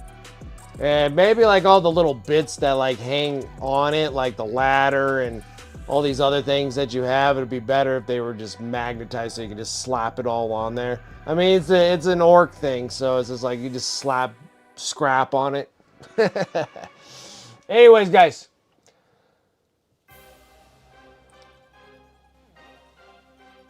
Yeah, let it be so. Give her the Stompa. Get her the Stompa. Get her the Stompa. It's a cool model. Once it's all together, it is a really neat model. But anyways, guys, I'm going to close up shop. Thank you guys so much for coming and hanging out with me tonight. I really do appreciate it. Shout out to the sponsors above. You can use those commands in chat, or you can go over to my Discord, !Discord, and they'll be all over my sponsor affiliate links.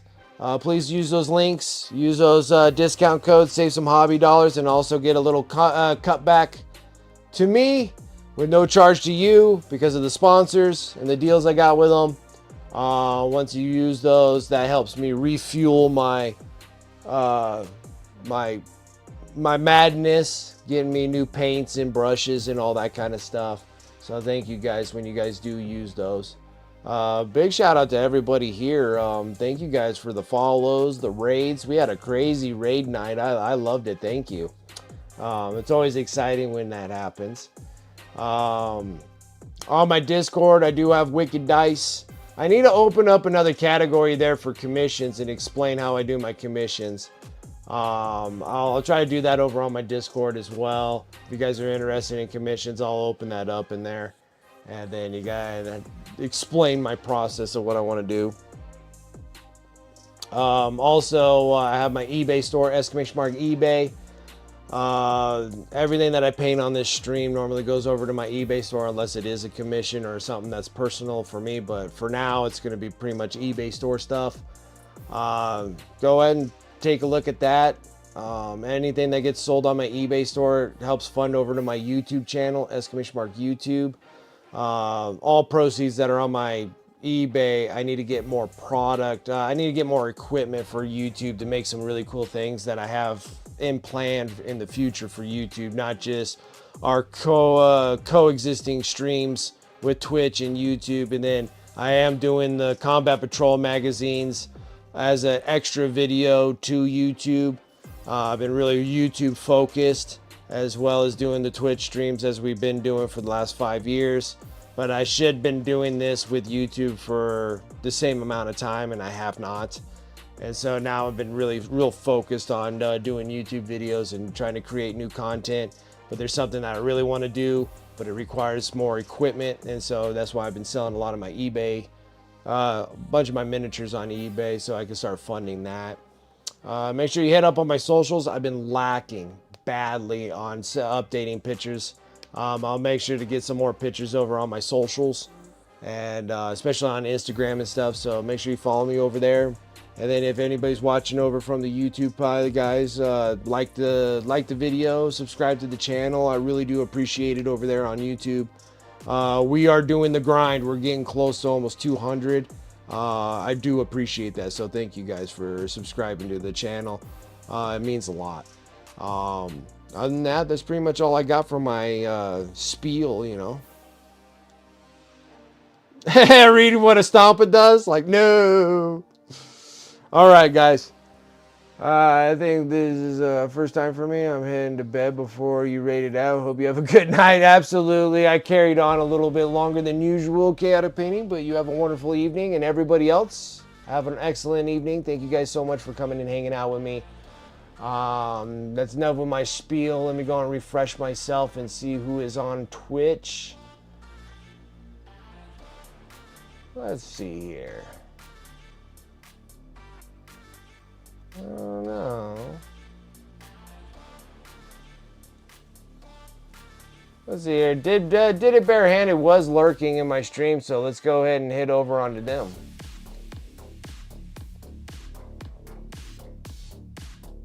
that had nothing to do with it. Just tired. I agree. I understand 100%. Let's go and did it barehanded. He always comes over and hangs out in my stream, so why don't we go over there and give him some love. Created this, so let's go over and did it barehanded. Another artist on the Twitch stream dealio. Let's go give some love over and see what he's working on. Other than that, guys, thank you guys so much for coming and hanging out with me tonight. I really do appreciate it. Till next time, have a wonderful rest of your week. I'll catch you guys on Friday. But till then, thank you guys. Appreciate it. And I'll see you guys next time. Bye.